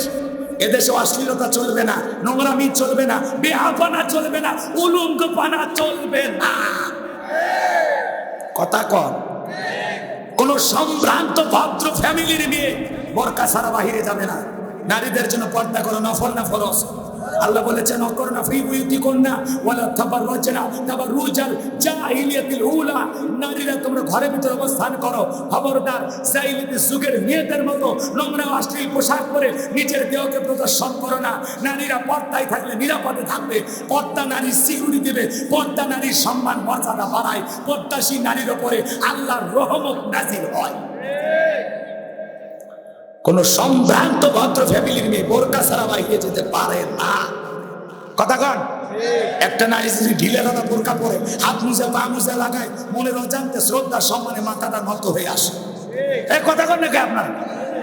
আর বড় লোক, যত দামি গাড়ি দামি, বাড়ি দামি, নিজে কোটটাই কত কিছু পরে থাকে, আর বউ আর মেয়ের শরীরে পাতলা কাপড়, ওরে মানে কম দামি। ড্রাইভার দেখে, মুসি দেখে, মেতর দেখে, ভ্যানালা দেখে, রিক্সালা দেখে, এক কথা কর আছে না? আপনি মুসলমান, আপনার স্ত্রীকে পর্দায় রাখা আপনার দায়িত্ব। এটা ইমানি দায়িত্ব, ফরজ দায়িত্ব। রাস্তাঘাটে যে বেপর্দায় বউ দেখা যায়, মেয়ে দেখা যায়, কার বউ? আপনার বউ, আমার বউ, আপনার মেয়ে, আমার মেয়ে, কথা কন। যদি পুরুষ হয়ে থাকেন, বউ যদি বেপর্দায় যেতেছে, সে পারি বোরকা পরে যা, তখন বলবে, হ্যাঁ এমন না বুড়ি হয়ে গেছে, সে বোরকা পরে আমার ঘরে যাবে। বুড়ি হলে তুই কেউ তাকাবে না, এখনই দোকানপাট ঢেকে বাইরে যা। দেখবেন আজকে দাদি বোরকা আছে, নানির বোরকা আছে, কিন্তু 16 বছরের নাতনির গায়ে বোরকা নেই। মায়ের বোরকা আছে, যুবতী মেয়ের শরীরে বোরকা নাই। দরকার কার বোরকা? দরকার কার? এই গাছ কি গাছ? ধরেন এটা আমের গাছ, 50 বছর বয়স অথবা 60 বছর বয়স। এখন কালকেই যদি এই বাগানের মালিক আইসে ওই চতুর্দিকে বেড়া দেয়, মানুষ বলে, ভাই কি হয়েছে? কয়, ভাই ছাগলে মুখ দিতে পারে। তখন মানুষকে পাগল নাকি রে? 60 বছর হলো আমের গাছের বয়স, যত বড় হয়েছে, ছাগলে কোনোদিন মুখ দেবে? কয় না দেবে। কথা কয় না কেন? বলেন তো, গাছের ধারে বেড়া এই গাছের দরকার না? গতকালকে যে একটা কচি গাছ, একেবারে নতুন একটা গাছ, ছোট্ট চারা, বোঝেন নাকি, এটা কিনে নিয়ে আসে, নিয়ে এসে আজকে বিকেলে রোপণ করতেছেন, গাছটা লাগাইতেছেন। গাছ লাগান, পরিবেশ বাঁচান, কথা কয় না? এই যে গাছটা লাগাইতেছেন, এই একেবারে নতুন একটা আমের চারা নিয়ে এসে লাগাইছে, এর চতুর সাইডে বেড়া দেওয়া লাগবে। কারণ গাছটা ছোট, যখন তখন ছাগল মুখ দিয়া গাছের মাথা সহ একেবারে ছাল সব শেষ করে ফেলে দিই। কথা কয় না কেন? কি বুঝলেন? কি বুঝলেন? যদি দাদি নানি জিজ্ঞাসা করে, নানি যে কায়দায় বোরকা পড়ছে সবকিছু যেভাবে ডাকছে ব্যাপারটাকে, কয় মোরা লাগবি ভাই, মোরা লাগবি রে। কথা কয় না? আর যদি বলা হয়, ও দাদি ও নানি, তোর এই 16 বছরের যুবতী নাতনির গায়ে বোরকা নেই, ব্যাপারটা কি? কয় ভাই ওর কি বিয়ে হওয়া লাগবি না, মানুষ একটু দেখুক দেখুক। কথা কয় আছে না? রসগোল্লা সাজায় রাখে আর আলকাতরা গ্রামের ভিতর রাখে। বোরকা দরকার নাতনির, বোরকা দরকার মেয়ের। কথা কয় না কেন? বোঝেন না কথা? যেদিন অঘটন ঘটবে সেদিন বুঝবেন। আমার এলাকায় এক লোক ছিল, 2টে মেয়ে এন্টারে পড়ে। আমি তখন বললাম, চাচা মিয়া 2টে মেয়ে বড় হয়েছে, একটু বোরকা পড়াই, বোরকা পড়াই। কে বা ভাতিজা তোমার যে কথা, কে বলে ইন্টারে পড়ে না শিখলে মায়ের দুধ বের হয়, কি এমন বয়স বোরকা পড়াবে? চুপ করে থাকো তোমরা হুজুরেরা, মানুষ একটু বড় হোক এটা চাওই না। পরের সপ্তাহ বুঝছেন, পরের সপ্তাহ চাচা এসে হাত ধরে কাঁদে, চাচা কি হয়েছে? ওই ভাতিজা সে কথা বললো না, আমার 2টে মেয়ে কার খুঁজে পাচ্ছে না। আমি বললাম, ওরা না বড়ই হয়নি, তো কই গেল? আছে না নাই? এই সময় আপনাদেরকে অনুরোধের ভাষায় বলবো, মেয়েদেরকে ছোটবেলা থেকে পর্দা করাবেন। কথা বলেন না কেন? আপনার মেয়েকে পর্দায় রাখার দায়িত্ব আপনার, আপনার স্ত্রীকে পর্দায় রাখার দায়িত্ব আপনার। এই ফরজ পর্দা কারা কারা পরিবারে কায়েম করবেন 2 হাত তুলে দেখান। লিল্লাহি তাকবীর। আল্লাহ কবুল করেন, জোরে বলুন আমিন। অনেক পুরুষ বউ তো বোরকা পরার কথা বলারও সাহস পায় না। বইয়ের দিন বলে বোরকা পরে কার দিক তাকাস, আগে 3 লাখ জমা দে, কারণ 3 লাখ টাকা নিয়ে বিয়ে করেছে। যৌতুক নিয়ে বিয়ে করেছে যারা, বইয়ের কাছে এতিম তারা। বউ যদি কয় দাঁড়িয়ে থেকে পেশাব পর, ও তাই করে। এই জন্য আমরা যৌতুক নিয়ে বিয়ে করবো না, এটা নেওয়া জায়েজ না হারাম। আল্লাহ যেন হেদায়েত দান করেন। সরে বলেন আমিন। আর কথা বাড়াবো না, শোনেন, যেই নারীর চরিত্র যত ভালো সেই নারী তত বোরকা পরবে, পর্দা করবে। আর যে নারী যত উল্টা পাল্টা পোশাক পরবে আর চরিত্র তত গন্ডগোল। কথাকে বোঝা গেল? আর বেশি বলতে পারবো না, অল্পতে বুঝে নেন। এখন সামনের দিকে যায়, কথা মনে হয় ভুলে গেছেন। নামাজের মধ্যে দাঁড়াইয়া মন খালি ছটফট করে, ভুলে গেছেন? এক চাচা মিয়া এত তারা ঘুরে করে ওযু করছে, ট্যাং না দিয়ে মসজিদে ঢুকছে। তাই চাচা মসজিদ পিছটা খাইয়া, চাচা একদিক লঙ্গি একদিক, তাও কয় আল্লাহু আকবার। মানুষ কয় চাচাকে লঙ্গি ঠিক করেন, কয় নাকি জামাত করি। এরকম তারা ঘুরে করে নামাজ পড়া যাবে? এই যে সামনে রমজান মাস, প্রত্যেকটা মসজিদে মনে হয় নামাজের প্রতিযোগিতা শুরু হয়েছে। কথা কন, নামাজের প্রতিযোগিতা শুরু হয়েছে। এইভাবে নামাজ পড়লে হবে না ভাই, এইভাবে পড়লে হবে না। শোনেন, প্রথম দিন তারাবি পড়ে 2 মসজিদের মুসল্লি বাজারে যা গল্প করে, দোস্ত তোমাদের প্রথম তারাবি, কয় 40 মিনিট। হুজুর ভালো। আর একজন বলে কি 40 মিনিট? আমাদের হুজুর বিদ্যুতের গতি ফেল। কয় 20 মিনিটে সব শেষ। 20 মিনিটে যদি এত নামাজ শেষ হয়ে যায়, ভাই বলেন তো এই নামাজ আল্লাহর আরশে কবুল হবে? জোরে বলেন। সোনার মক্কা মদিনা আল্লাহ তাআলা কোরআনকে নিয়েছিল। আমি তারাবি জায়গায় পড়েছিলাম, ওখানে খানায় কাবায় তারাবি পড়তে সময় লাগলো 1 ঘন্টা 45 মিনিট। কত? 1 ঘন্টা 45 মিনিট। আর আপনার খালি 20 মিনিট। নামাজ পড়ছেন না তামাশা করেছেন? এই 4G 5G গতি তারাবি আল্লাহ দরবারে কবুল হবে? খালি নিয়ত বাঁধে, নিয়ত বাঁধে আল্লাহু আকবার, মানে কি যে গতি রে ভাই! হুজুর যে সূরা পড়ে না কি কয়, মিশিন না কি, কিচ্ছু বোঝা যায় না। আছে না? এরকম শর্ত নামাজ হবে না। শোনেন, একজন ব্যক্তি ফাঁসির আসামি, রাত 10টায় যদি ওনাকে বলা হয় 12টায় তোমার ফাঁসি, লোকটা যদি ইমানদার হয়, এ ভাই 12টা বাচ্চা কি হলো, তোমরা নামাজের কথা শুনে ওটাকে এই যে ভাই শেষের দিকে এসে গেছে, আর কথা বাড়ান যাবে না। শোনেন শোনেন, এদিক খেয়াল করেন আমার ভাইরা। ওই ফাঁসির আসামি যেমন জীবনের শেষ মনে করে 2 রাকাত নামাজ মনের মতো করে পড়বে। কথা কন ঠিক কিনা? আপনি আমি যখন মসজিদে নামাজে দাঁড়িয়ে যাব, মনে মনে খেয়াল করব এই জোহরের নামাজ আমার জীবনের শেষ নামাজ। আসর পর্যন্ত পৃথিবীর জমিনে নাও বেঁচে থাকতে পারি, আসর পড়বেন আর মনে মনে খেয়াল করবেন, আমি নামাজ আদায় করতেছি, মাগরিব পর্যন্ত দুনিয়ার জমিনে নাও বেঁচে থাকতে পারি। আমি যখন সালাত আদায় করব, মনে মনে ভয় করব, আমি নামাজ আদায় করতেছি, আমার আল্লাহ আমাকে দেখতেছেন। আমি নামাজ আদায় করতেছি, আমার আল্লাহ আমার সামনে দাঁড়িয়ে আছেন। কথা কি বোঝা গেল? আল্লাহর ভয়ে 5 ওয়াক্ত সালাত ধীরস্থির ভাবে সঠিক ভাবে কারা কারা আদায় করবেন, দুই হাত তুলে শেষবারের মতো আল্লাহকে দেখান। আল্লাহ আমাদের সবাইকে 5 ওয়াক্ত সালাত মসজিদে গিয়ে ধীরস্থির ভাবে আল্লাহকে রাজি খুশি করার জন্য আদায় করার তৌফিক দান করুন। জোরে বলুন আমিন। হাত্তামান। এবার মুমিন বান্দার 2 নম্বর গুণাবলী, আল্লাযীনা হুম আনিল লাগবি মুরিদুন। মুমিন বান্দার 2 নম্বর গুণাবলী, অনার্থক কথাবার্তা বলা যাবে না। এই যুবকে, 4 নম্বর গুণাবলীতে তোমাদের ওয়াজ আছে। আমি আগেই বললাম যে কিছু লোক আছে অস্থির, বেশি বিরক্ত হইন না, একটু শোনেন, শেষের দিকে আসে গেছে, খুব তাড়াতাড়ি বলতেছে। শোনেন, 2 নম্বর গুণাবলী, আল্লাযীনা হুম আনিল লাগবি মুরিদুন। 2 নাম্বার হলো অনার্থক কথাবার্তা বলা যাবে না।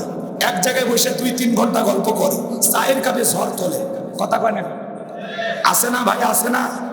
সম্মানিত হাজিরিন, একটু মনোযোগ দিয়ে শোনেন। আপনি এত কথা বলা যাবে না। আপনার প্রত্যেকটা কথা রেকর্ড করা হচ্ছে।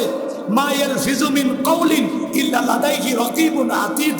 বান্দা এমন কোনো কথা বলে না যে কথা রেকর্ড করার জন্য আমার ফেরেশতারা নেই। কথা বলে না। এক জায়গায় বসে 2-3 ঘন্টা গল্প করে, একবারও আল্লাহর নাম নেই না। আছে না?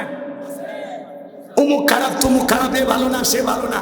মানুষের সমালোচনা করে, মানুষের সমালোচনা না করে নিজের আত্মসমালোচনা করে, মানুষের জীবনের তুলুটি তালাশ না করে নিজের জীবনের তুলুটি তালাশ করে।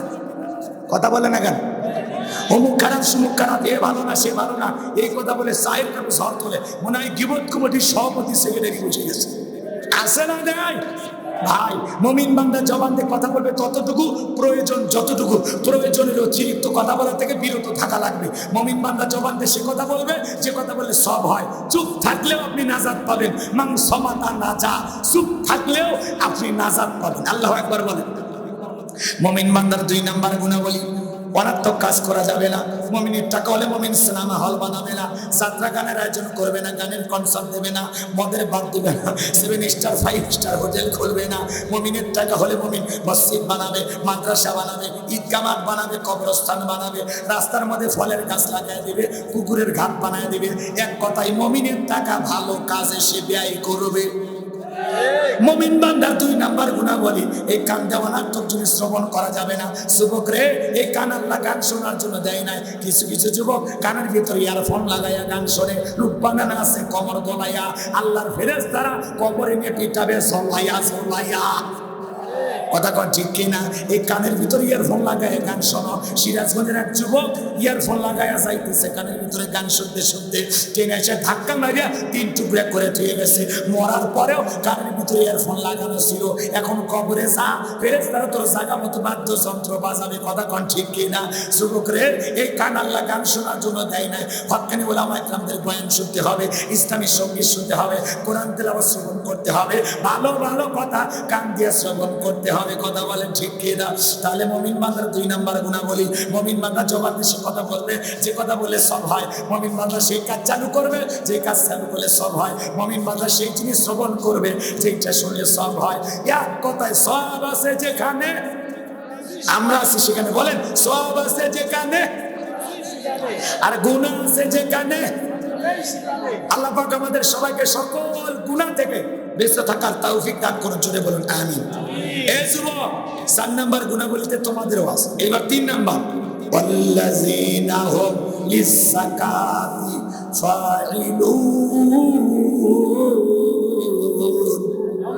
মুমিন বান্দার 3 নাম্বার গুণাবলী, আল্লাহ যদি মুমিন বান্দাকে ধনী বানায় দেয়, নিসাব পরিমাণের সম্পদের মালিক বানায় দেয়, মুমিন বান্দা সক্রিয়ভাবে হিসাব করে করে বছরে 1 লাখ টাকার কয় হাজার টাকা যাকাত আসে, কয় কোটি টাকার কয় লাখ টাকা যাকাত আসে। মুমিন বান্দা সক্রিয়ভাবে হিসাব করে করে বছরে একবার যাকাত দিবে। কার ভয়ে? যাকাত দেওয়া নফল না ফরজ? যাকাত দেওয়া ফরজ। কথা কোন ঠিক কিনা? যাকাত আসছে দারিদ্রতা বিমোচন করার জন্য, যাকাত আসছে অভাবমুক্ত সমাজ রাষ্ট্র দেশ গড়ার জন্য, যাকাত আসছে সমাজের পথে পড়ে থাকা দুঃখী মানুষের মুখে হাসি ফোটানোর জন্য। বলেন আল্লাহু আকবার। জাকাত আসছে রাস্তার এপারে 10 তালা এপারে গাছতলা, এর ব্যবধান দূর করার জন্য। স্বাধীনতার 53 বছর কেটে গেল, যারা জাকাত দিচ্ছে দিয়েই যাচ্ছে, যারা নিচ্ছে নিয়েই যাচ্ছে, মানুষের ভাগ্যের কোনো পরিবর্তন হচ্ছে না। কারণ এদেশের অধিকাংশ মানুষ পাইছে জাকাত মানে শাড়ি লুঙ্গি, কথা কয় না, নিজের পরনে পরে থাকে আমানস্যা লুঙ্গি 1000 টাকা দাম, আর গরিবকে দেয় 200 টাকা লিটল লুঙ্গি, পরে থাকলে আমার জান্নাত জাহান্নাম সব বোঝা যায়। গরিব এদিক খেয়াল করেন, মহিলাকে দেয় 300 টাকা দামের শাড়ি, ধুয়ে দিলে শাড়ি না মশারি খুঁজে পাওয়া যায় না। এই বড় লোক, এই শাড়ি তোমার মেয়েরে পরায়, এই শাড়ি তোমার বউরে পরায়, ওদের পরায় 5000 10,000 টাকা, আর গরিবকে দেয় 200 টাকার শাড়ি 300 টাকার শাড়ি। কথা বলে ঠিক?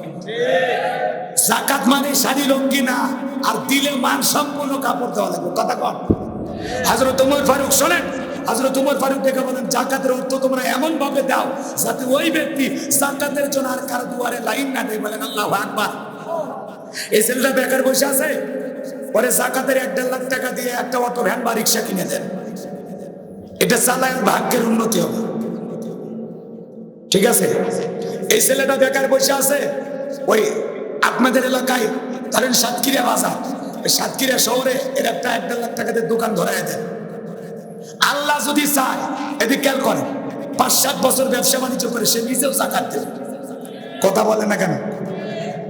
একটা বিধবা নারী আছে, শাড়িতে কি লাভ, সিলে মেশিন কিনে দেন, 2টা ছাগলের বাচ্চা কিনে দেন, 2টা গাভী গরু কিনে দেন, এগুলো লালন পালন করে ভাগ্যের চাকা ঘুরাবে। কথা কন ঠিক কিনা? জাকাতের অর্থ দিয়ে মানুষের কর্মস্থানে ব্যবস্থা করতে হবে। বলেন তো বাংলাদেশের অর্থনীতি জাকাত ভিত্তিক না সুদ ভিত্তিক? কথা কয় না কেন? সুদ ভিত্তিক না জাকাত ভিত্তিক? কথা কয় না ভাই। না, এইভাবে চালান যাবে না। আপনারা কথা যদি না বলেন কি অসুবিধা? দোয়া করব। এই শোনেন, এই কমিটি আমার দাওয়াত দিয়ে মসজিদের ভিতরে বলতেছে, হুজুর আপনি ঘটনা কর, তারপরে গান বাজনা বিভিন্ন কিছু করেন, ওয়াজের মধ্যে উল্লেখ করেন না, খালি তাফসির করবেন।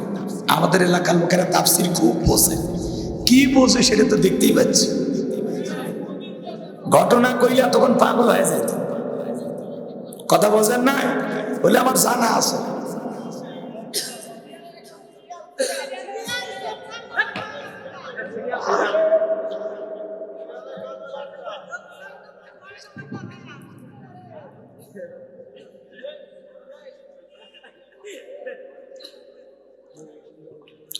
আমাকে একটু কয়েকটা মিনিট দেন, আমি শেষ করে দিচ্ছি।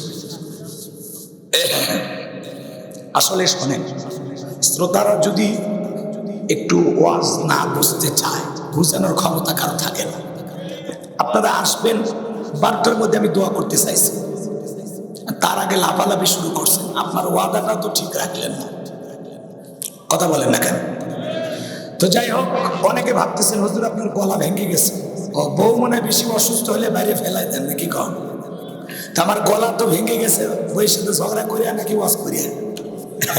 কিছু জায়গায় মাইক এত বাজে মাইক পায়, যার কারণে গলাটা ভেঙে যায়, অন্য কোনো কারণ নেই। বক্তার মাইক ভাঙ্গা, এদিকে খেয়াল করেন, বক্তার গলা ভাঙ্গার 1 নাম্বার কারণ মাইক। কিছু কিছু মাইক আছে কথা বলতে বলতে কলিজে শুকে যায়, কথা বলা কঠিন। আবার দাম করে 20 মিনিট পরে যদি বলি মাইক খারাপ, ওয়াজ করবো না, মানুষ আর জবাব দিবি না। হুজুর কি কন, থামেন, কথা বলছেন নাই তো? আমার কথা বলতে কষ্ট হচ্ছে, তারপরে আমি বলতেছি। এই বছরে হয়তো আপনাদের এলাকার আশা হবে না, অন্তত যে কয়জন মেহরবানি করে শুনতেছেন একটু আমার কথাগুলো মন দিয়ে শুনুন। হাজার হাজার মানুষ দাঁড়ায় আছিলেন, একটু বসেন, আপনারা বসেন। এমন কিছু জায়গা ফাঁকা হয়েছে, আপনারা বসেন। একটা তাকবীর দেন, লিল্লাহি তাকবীর।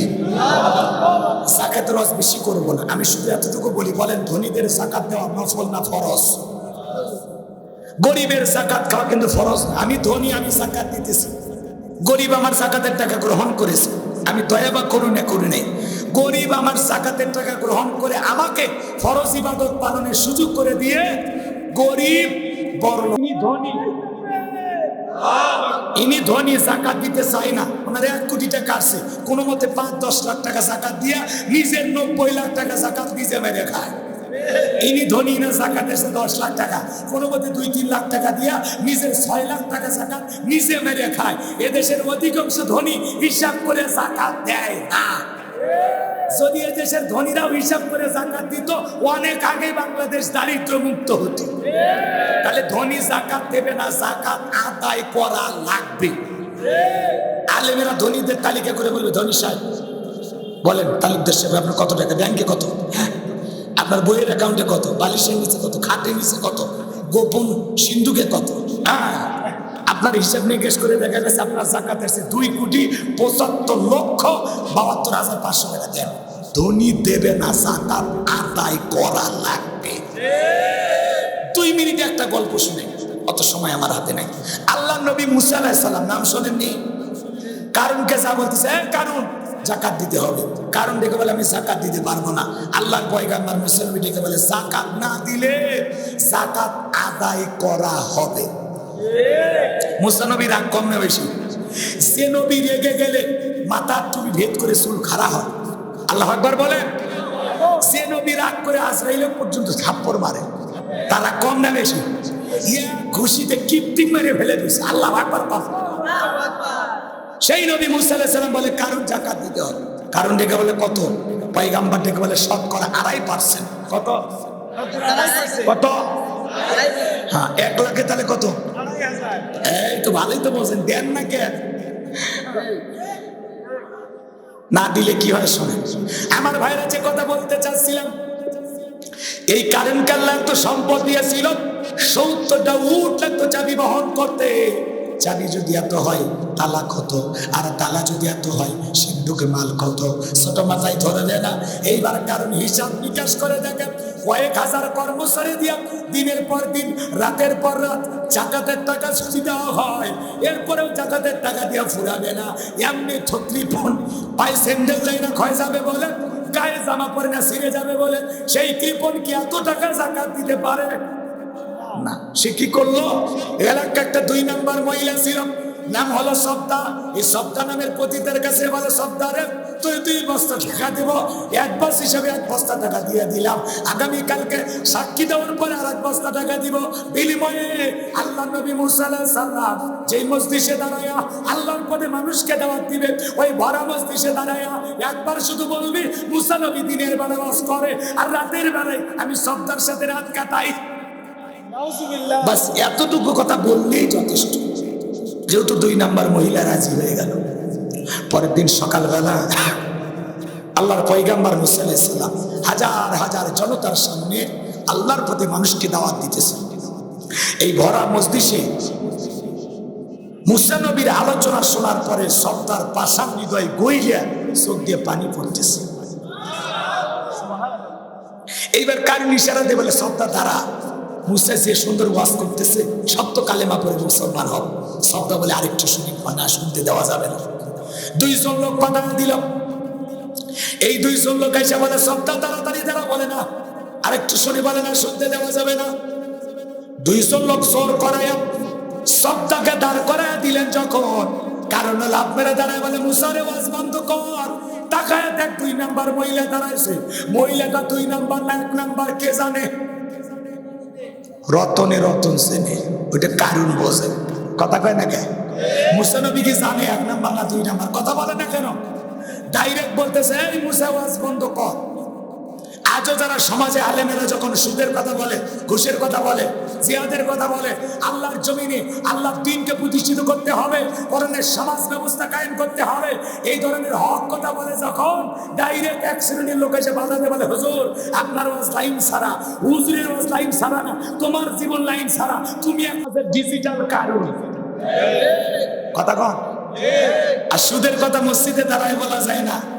সুদ করে সভাপতি হয়ে বসে আছে, সুদের ওয়াজ করে, হুজুর আমি এই ব্যবসার সাথে জড়িত, এসব কথা মসজিদে না বলাই ভালো, চাকরি না থাকার সম্ভাবনা বেশি।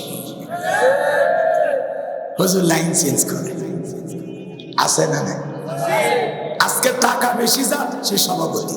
এখন ইয়াবা বেচে টাকা হোক, দুর্নীতি করে হোক, আর কলমের খোসা দিয়া সুদ খাইয়া হোক, ঘুষ খাইয়া হোক, যা করে হোক, সারা জীবন কাম বদকাম করছে। শেষ বয়সে এসে এলাকা সে থেকে মসজিদের 7 ডালায় চলতেছে। কয় ভাই আমি 10 লাখ দিলাম। মানুষ কয় কি রে এত টাকা দিল? আজ থেকে সভাপতি। এই যে কলমের খোঁজাতে কোটি টাকা দুর্নীতি করছে, এটা আর পাবলিকের মনে থাকে? ভাই কষ্ট পাচ্ছেন? পান, আমার আপত্তি নাই। আমাদের আফসোস লাগে ওই জায়গায় বাংলার জমিনে বাণিজ্য মেলার নামে রাত 12টার পরে নর্তকীর গায়ে একটা সুতার কাপড় থাকে না, ওখানে 100 প্রতিবর জারি করা হয় না। যারা বাংলার জমিনে তাফসির মাহফিলে, ওয়াজ মাহফিলে 100 প্রতিবর জারি করে আলেমদের মুখের কথা বন্ধ করে দেয়, আমার বিশ্বাস এ মুসলমান হতে পারে না, পারে না।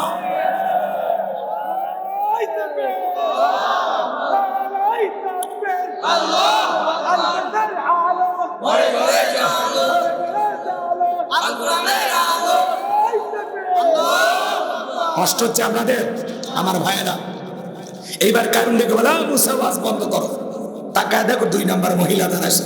সবটা তোমার যা বলার তুমি বলো, আমি তোমার সাথে আছি, থাকবাই তো।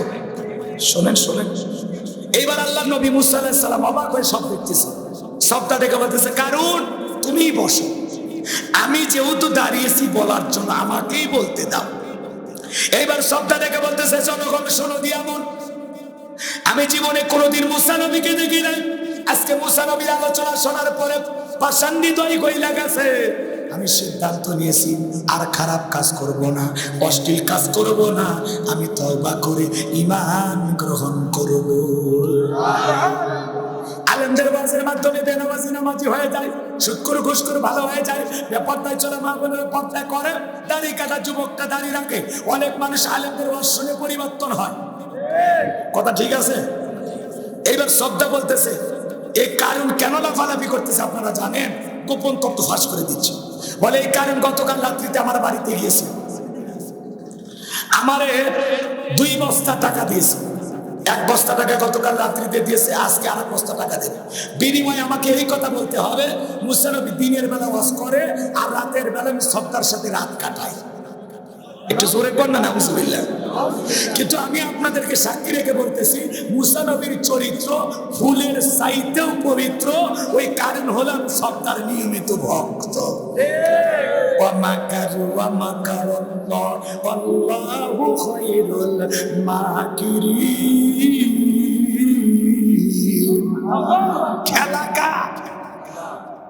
মুসা নবীর বিরুদ্ধে এত বড় ষড়যন্ত্র করেছে কারণ নিজের গর্তে নিজেই পড়ে গেছে, জাতির সামনে মুখোশন মোচন হয়েছে।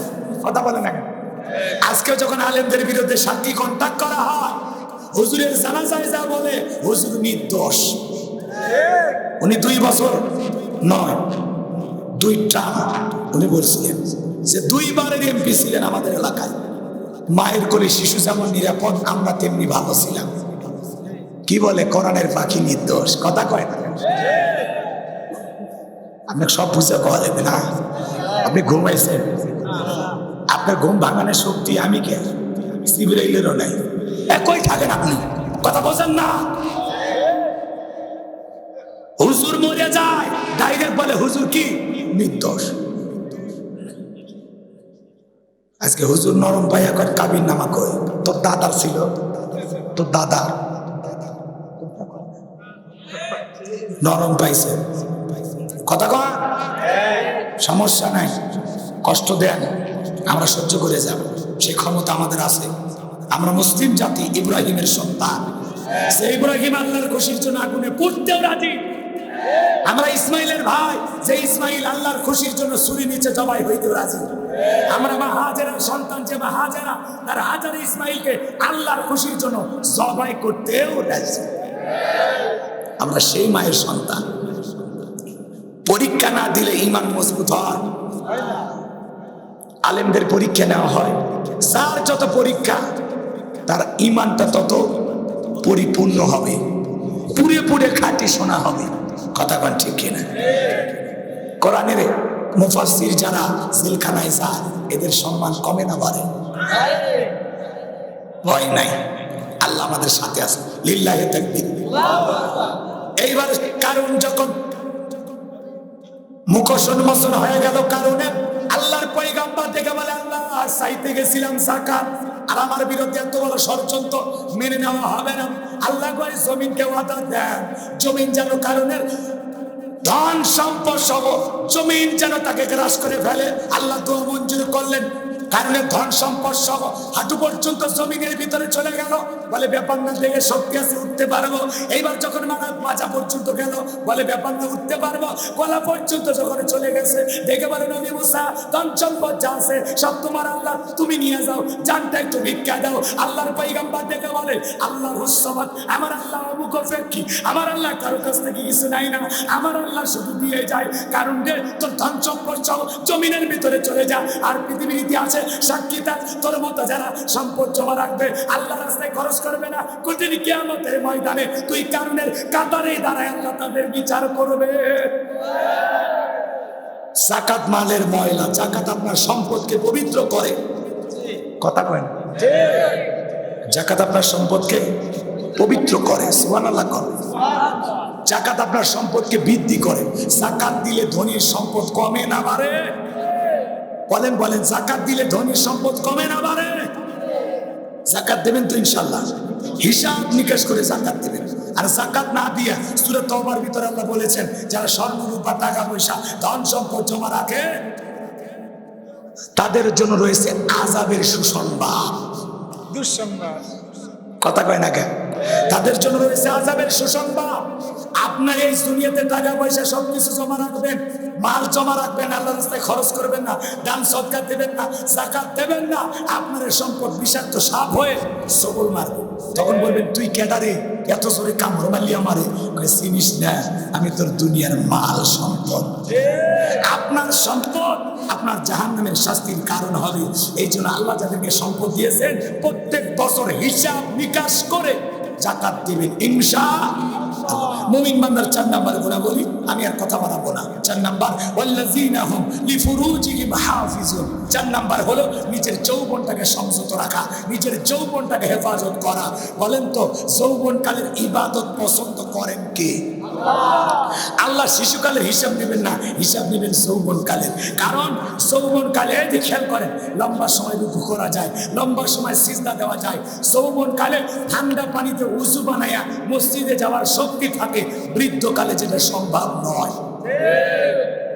একটা মুরব্বী চাচা যদি বলেন, চাচা 2000 টাকা দিন, শীতের দিন রাত 2টার দিকে পুকুরে নামেন, চাচা বলবে, ভাতিজা ওই 2000 টাকা নেওয়ার জন্য পুকুর থেকে ওঠার শক্তি থাকবে তো?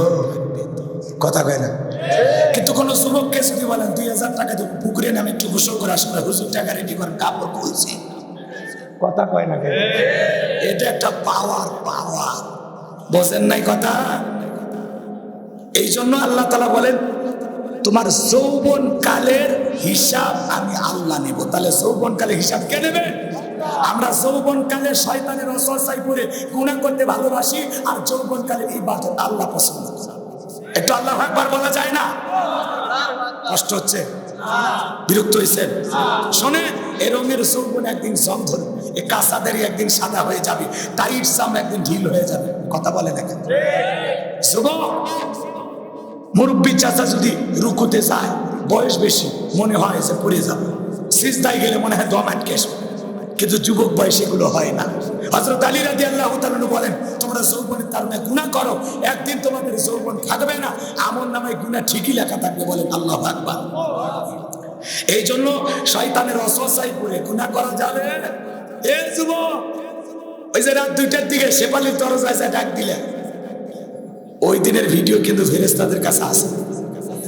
চাচা আপনার বয়স 70 হতে পারে, কিন্তু ওই যে 22 বছর 25 বছর বয়স থাকতে, ওই যে সোহেলা নৌকা চড়িয়া নদীর ঘাট পার হইয়া ওই যে বালুর চরে যায়া কাশফুলের পাশে গেলেন। কথা কয় না কেন? এ যুবক, ওই যে ভুট্টার ক্ষেতের ওই পাশে, কলার বাগানের ওই সাইডে, ওই যে আম বাগানের ওই যে সেদিন ওন্না ধরে টান দিলে, কথা কয় না কেন? ওই ভিডিও কিন্তু ফেরেশতারা করে রাখছে, অডিও ভিডিও সব আছে। কার কাছে? আল্লাহর কাছে। আপনি কি মনে করছেন বাঁচবেন? বাঁচা অত সহজ? কথা কয় না কেন? রাগ করছেন? যৌবনের পরীক্ষা দেওয়া লাগবে। যুবক, মুমিনের যৌবন হোটেলে বিক্রি হবে না, পার্কে বিক্রি হবে না। যুবক, যৌবন কালে কোনো অবৈধ প্রেম ভালোবাসা সম্পর্কে জড়ানো যাবে, কিন্তু যুবকেরা এগুলো কম করে না বেশি করে? আপনাদের সাতক্ষীরের ছেলে পেলে ভালো, এরা এসব জিনিসের সাথে জড়িত নাই। যৌবনের পরীক্ষা দিয়েছিলেন আল্লাহ নবী ইউসুফ আলাইহিস সালাম। 1 মিনিটে বলি, কষ্ট হয়? জুলেখা তার কামনা বাসনা পূরণ করার জন্য গোপন কক্ষে তালা মেরে নিয়ে যা বলে, দিলে বড় জ্বালা রে পাঞ্জাবিওয়ালা। হুজুর তো কিছুই বোঝে না, হুজুর সবই বোঝে, নারীর ছলা কলা বোঝে না। কথা কন না কেন? দোয়া করে যে মহিলা বেশি কান্না করার ভেজাল আছে, তুমি কান্দাই মামলা জিতবে। কথা কয় না আছে আছে। শোনেন শোনেন, নেকা কান্নার অভিনয় কইরা আমি যে কথা বলতে চাচ্ছিলাম, বাজার হৃদয়ের কান পেতে কথাগুলো শুনবেন। নেকা কান্নার অভিনয় কইরা ডেকে বলে, ইউসুফকে ছেলের মতো দেখতাম, আজকে সুযোগ পাইয়া অন্দরমহলে ঢুকেছে, আমার দিকে বাঁকা চোখে তাকাইছে। আর একটু দেরি হয়ে গেলে আমার সর্বনাশ হয়ে যেত। ধর্ষণের মিথ্যা তহমত দিয়া, মিথ্যা ধর্ষণের আসামি বানাইয়া 1 নয় 2 নয় 9.5 বছর জেল খাটাইছে। এজন্য নারীদের ষড়যন্ত্র বড় মারাত্মক। ওরা যদি কারো বিরুদ্ধে ষড়যন্ত্র করে, কোন পুরুষের ক্ষমতা নাই সেখান থেকে বাঁচা। নারীদের চক্রান্ত ষড়যন্ত্র বড় মারাত্মক। এজন্য যুবক, তোদের পায়ে হাত দিয়ে অনুরোধ করি, পুলিশে ধরলে বাঁচবি, র্যাবে ধরলে বাঁচবি, কিন্তু কোন নারী ছলনার ফাঁদে, প্রেমের জালে, মায়ের জালে একবার যদি পা আটকে যায়, ফান্দে পড়িয়া বকা কান্দে রে। ওই কান্নাকিনীর বিষাক্ত সবল থেকে তোরা বাঁচতে পারবি না। ওরা ছেলেদের ভালোবাসে না, ওরা ছেলেদের মন নিয়ে ব্যবসা বাণিজ্য করে। এজন্য বিয়ের আগে কোনো অবৈধ প্রেম ভালোবাসা করা যাবে না। কথা কয় না কেন? সমাজে এরকম যুবক আছে না? না, পিতা মাতা পছন্দ করে বিয়ে দেবে, সেখানে বরকত আছে, সেখানে একা মাছ বাড়ি করে বিয়ে করো না। প্রেম করে জীবনে কেউ সুখী হয় না। কোন কোন যুবক পিতা মাতার পছন্দের মেয়েকে বিবাহ করবা? 2 হাত তুলে দেখাও। যারা বিয়ে করো নাই, পিতা মাতার পছন্দের মেয়েকে বিয়ে করবা তো ইনশাআল্লাহ আল্লাহ কবুল করেন। জোরে বলেন আমিন। এইবার শোনেন, মুমিন বান্দা সালার 5 নম্বর গুণাবলী, আল্লাযীনা হুম লিআমানাতিহিম ওয়া আহদিহিম রাউন। মুমিন বান্দার 5 নম্বর গুণাবলী আমানত রক্ষা করা। এই জীবনটা আমানত, ছেলে মেয়ে আমানত, স্ত্রী সন্তান আমানত, যৌবনটা আমানত, ধন সম্পদ আমানত, বক্তার কাছে শ্রোতা আমানত, ইমামের কাছে মুসল্লি আমানত, শিক্ষকের কাছে ছাত্র ছাত্রী আমানত। কথা বোঝেন নাই? ডাক্তারের কাছে রুগী আমানত। ভালো করে বোঝেন। মেম্বারের কাছে ওয়ার্ডবাসী আমানত, চেয়ারম্যানের কাছে ইউনিয়নবাসী আমানত, এমপির কাছে নির্বাচনী এলাকার মানুষ আমানত, মাননীয় প্রধানমন্ত্রীর কাছে 18 কোটি জনগণ আমানত। আমানতের খিয়ানত করা যাবে? তাহলে 5 নম্বর আমানত রক্ষা করা। 6 নম্বর ওয়াদা প্রতিশ্রুতি রক্ষা করা। মুমিন মুখে যা বলে অন্তরে তা বিশ্বাস করে, কাজে তা বাস্তবায়ন করে। মুমিন কোনদিন প্রতিশ্রুতি ভঙ্গকারী হতে পারে? কথা কয় না? তাহলে নিজের ওয়াদা ঠিক রাখবেন ইনশাআল্লাহ। 7 নম্বর, ওয়াল্লাযীনা হুম আলা সালাওয়াতিহিম ইউহাফিজুন। 7 নম্বর হলো নিজেদের সালাত যত্ন সহকারে আদায় করা। যে ব্যক্তি আসর পরে মাগরিব পর্যন্ত মসজিদে মনটা দাঁড়ানো থাকে, মাগরিব পরে এশা পর্যন্ত মসজিদে মনটা দাঁড়ানো থাকে, আল্লাহু আকবার বলেন। শুধু একা নামাজ পড়লে হবে না, স্ত্রীকে নামাজি বানাইতে হবে, ছেলে মেয়েদেরকে নামাজি বানাইতে হবে। কথা বলেন। রাগ করছেন? বিরক্ত হয়েছেন? একটা পরিবারের 4 জন সদস্য সবাই যদি নামাজ পড়ে, ভালো লাগে না খারাপ লাগে? তাহলে আল্লাহ 1 নম্বর সালাত দিয়ে শুরু করলেন, 7 নম্বর সালাত দিয়ে শুরু করলেন, শেষ করলেন। তাহলে সালাতের গুরুত্ব কম না বেশি? ওয়াল্লাযীনা হুম আলা সালাওয়াতিহিম ইউহাফিজুন। যারা নিজেদের সালাত যত্ন সহকারে আদায় করে। একা নামাজ পড়লে হবে না, ছেলে মেয়ে সবাইকে নামাজি বানাইতে হবে। আল্লাহ দেখে বলেন, হে মুমিনদারা, হে ঈমানদারেরা, হে মুমিনেরা, নিজেরাও জাহান্নামের আগুন থেকে বাঁচো, তোমার আহাল পরিবার পরিজন যারা আছে ওদেরকেও জাহান্নামের আগুন থেকে বাঁচাও। সূরা তাহরিমের 6 নম্বর আয়াত বাড়িতে যা খুলে দেখেন। কথা কয় না? এই 7টা গুণাবলী কারা কারা আমল করবেন 2 হাত তুলে দেখেন। উলাইকা হুমুল ওয়ারিসুন আল্লাযীনা ইয়ারিসুনাল ফিরদাউস হুম ফিহা খালিদুন। আল্লাহ বলেন তারা উত্তরাধিকারী হবেন জান্নাতুল ফিরদাউসের, সেখানে তারা চিরকাল বসবাস করবেন। আল্লাহ কোনোদিন জান্নাত থেকে বের করে দিবেন না। চিৎকার মেরে বলুন সুবহানাল্লাহ। আল্লাহ কবুল করেন, জোরে বলুন আমিন। এদিকে খেয়াল করেন, সামনে রমজান মাস, কিছু প্রশ্ন আসছে, কথা বলবো। রমজানের মাসে সিয়ারি, রমজান মাসে সিয়ারি খাবার সময় কারো গোসল যদি ফরজ হয়, দেখতেছেন যে গোসল করতে গেলে হয়তো বা সিয়ারি খাবার সময়টা নাও পেতে পারেন, আজান হয়ে যেতে পারে। এই জন্য গোসল যদি ফরজ হয়, ওই অবস্থায় আপনি সিয়ারিটা খাবেন। এই সিয়ারি খাওয়ার পরে এরপরে আপনি ফরজ গোসল আদায় করবেন। ঠিক আছে তো ইনশাআল্লাহ? কথা কয় না কেন? রমজান মাসে সিয়ারি খাওয়ার সময় যদি কারো গোসল ফরজ হয়, অনেকে ভাবতেন হুজুর এ আজান দিয়ে দিবে, তাহলে এখন গোসল করব না সিয়ারি খাবো? হ্যাঁ, ওই অবস্থায় আপনি সিয়ারি খেয়ে নেবেন, এরপরে গোসল করবেন। মনে থাকবে তো ইনশাআল্লাহ? এটা 1 নাম্বার। 2 নাম্বার, সিয়ারি যদি কেউ না খায়, যদি কেউ সিয়ারি না খায়, রোজা হবে কিনা? সিয়ারি না খাইলেও রোজা হবে। অনেকে ভাবে সিয়ারি খাইলাম না, হুজুর, অনেকে যখন বলা হয় ভাই রোজা নাই, বলে হুজুর সিয়ারি খাওয়ার সুযোগ পাই নাই, এই জন্য রোজা নাই। মনে রাখবেন, সিয়ারি খাওয়াটা হলো সুন্নাহ। সিয়ারি খাওয়া কি সুন্নাহ? এটা হলো সুন্নত। আর রমজানের সিয়ামটা হলো ফরজ। কথা কয় না কেন? সিয়ারি খাইলে এই খাবারের মধ্যে বারাকা আছে, বরকত আছে। সুবহানাল্লাহ কোন? তো আপনি সিয়ারি খাইছেন, আলহামদুলিল্লাহ। যেদিন খাইতে পারেন নাই, জাগ্রত হতে পারেন নাই, বিদায় আপনি সিয়ারি না খেয়েও রমজানে রোজা রাখবেন। খবরদার রোজা নষ্ট করবেন না। হয়তো বা সিয়ারি না খাওয়ার কারণে সেই দিন রোজাটা পালন করতে একটু কষ্ট হবে, মারা তো আর যাবেন না। কথা কয় নাকি? এই জন্য আমরা সিয়ারিটা না খাইলেও রোজা হবে, রোজার কোনো ক্ষতি হবে, কারণ সিয়ারি খাওয়াটা সুন্নাহ আর রোজা রাখাটা ফরজ। আল্লাহ যেন আমাদের সঠিক বুঝ দান করেন। জোরে বলেন আমিন। আবার অনেকে দেখবেন সিয়ারি রাতের 12টা-1টার দিকে অ্যাডভান্স খেয়ে ফেলে দেয়, মানে খুব চালাক মনে করে নিজে। এত সতর্কতা আবার ভালো না। কথা কি বোঝেন নাই? সিয়ারি শেষ সময়ের একটু আগে খাবেন। কথা কি বোঝা গেল? অনেকে আবার দেখবেন প্লেট টেলেট ধোয়া করতে করতে এইদিকে মজ্জিম রেডি আজান দেওয়ার জন্য, এদিকে ও রেডি খাওয়ার জন্য, আজানও পড়তেছে, খাইতেছে, আছে না নাই? এই জন্য ভাই, আপনাদের নির্দিষ্ট যেহেতু এখন ঘড়ি আছে, সময়ের তালিকা আছে, কথা বলেন না কেন, সিয়ারির ক্যালেন্ডার আছে, আছে না? তো আপনি আপনার বিবিকে বলবেন, বিবি যখন রান্না করে বলে সিয়ারির আধা ঘন্টা আগে 20 মিনিট আগে আমাকে ডাক দিবা, নির্দিষ্ট সময় শেষ হওয়ার আগে। আল্লাহ যেন আমাদের সঠিক বুঝ দান করেন। জোরে বলুন আমিন। আরেকটি প্রশ্ন, রোজা থাকা অবস্থায় মুখের থুতু গিলে খেলে রোজা হবে কিনা? কোনো সমস্যা নাই। রোজা থাকা অবস্থায় অনেকে ভাবে যে মুখের যে থুতুটা এসেছে এটা গিলে খাইলাম, রোজা হবে কিনা, টেনশনে পড়ে যায়। আপনার কোনো টেনশনের কারণ নাই। রোজা থাকা অবস্থায় মুখের যে থুতু আসে এটা গিলে খাইলে আপনার রোজার কোনো ক্ষতি হবে। আল্লাহ যেন আমাদের সঠিক বুঝ দান করেন। জোরে বলেন আমিন।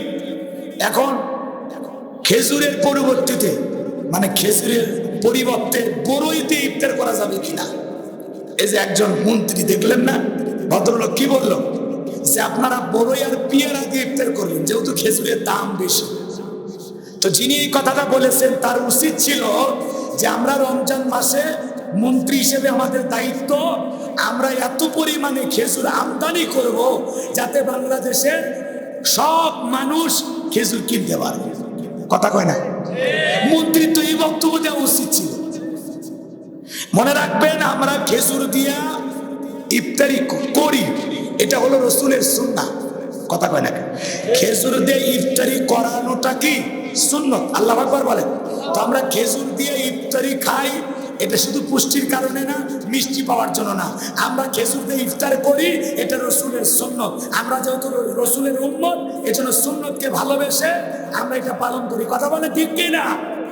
আচ্ছা, আমি আপনাদেরকে আর একটা বিষয় ক্লিয়ার করে বলি, শুধুমাত্র ইফতারিতেই খেজুর খাওয়া সুন্নত নয়, সিয়ারিতেও খেজুর খাওয়া এটাও সুন্নত। এটা আমরা অনেকেই জানি না। কথা কয় না কেন? দেশের অধিকাংশ মানুষ জানে না। শুধু ইফতারি খেজুর দিয়ে খাওয়া সুন্নত নয়, সিহারিতেও খেজুর খাওয়া এটাও রসুলের সুন্নাহ। সুবহানাল্লাহ বলেন। খেজুর অনেক পুষ্টি যোগায়, শরীরের শক্তি বাড়ায়, ক্ষুধার শক্তি বাড়ায়। কথা বলছেন নাই? ক্ষুধা থেকে আপনাকে অনেকটা বাঁচিয়ে রাখবে। এই জন্য আসুন, যে সমস্ত ভদ্রলোকেরা বলেন বড়ই দিয়ে ইফতার করবেন, আমরা খেজুর দিয়ে ইফতারি করবো, এটা রসুলের সুন্নাহ। আমরা খেজুরের যেহেতু দাম বেড়ে গেছে, আমরা একটু পরিমাণে কম খাবো, আগে 5টা খাইলে এখন একটা খাবো, কথাকে বোঝা গেল? কিন্তু আমরা সুন্নতকে ভালোবেসে খেজুর খাই, কথা বলে ঠিক কিনা? খেজুর দিয়ে ইফতারি করাটা রসুলের সুন্নত, বিদায় আমরা এটা পালন করি। বড়ই পেয়ারা তো খাবোই, ওগুলো হালাল জিনিস, অবশ্যই খাবো, তবে আগে খেজুর খাবো। কথা কি বুঝাইতে পারলাম? আল্লাহ যেন আমাদের সঠিক বুঝদান করেন, জোরে বলুন আমিন। ওয়াকিরি দাওয়ানা আনিল হামদুলিল্লাহি রাব্বিল আলামিন। সকলেই আমার সাথে দোয়া বলে দিস, আল্লাহুম্মা আমিন। রব্বানা যালামনা আনফুসানা ওয়া ইল্লাম তাগফির লানা ওয়া তারহামনা লানাকুনান্না মিনাল খাসিরিন। রেউই গ্রামবাসী প্রবাসী ভাইদের উদ্যোগে আজকের 2 দিন ব্যাপী তাফসীর কোরআন মাহফিলের সমাপনী রজনীর সভাপতি সোনাম মাস্টার আব্দুল হাককে কবুল করেন। আলোচনা আজকের মাহফিলের প্রধান অতিথি সোনাম মোহাম্মদ তরুল হাফিজ রাজু সাহেব, মাননীয় সচিব মহোদয়কে আল্লাহ কবুল করে নেন, তার হায়াত বাড়ায় দেন।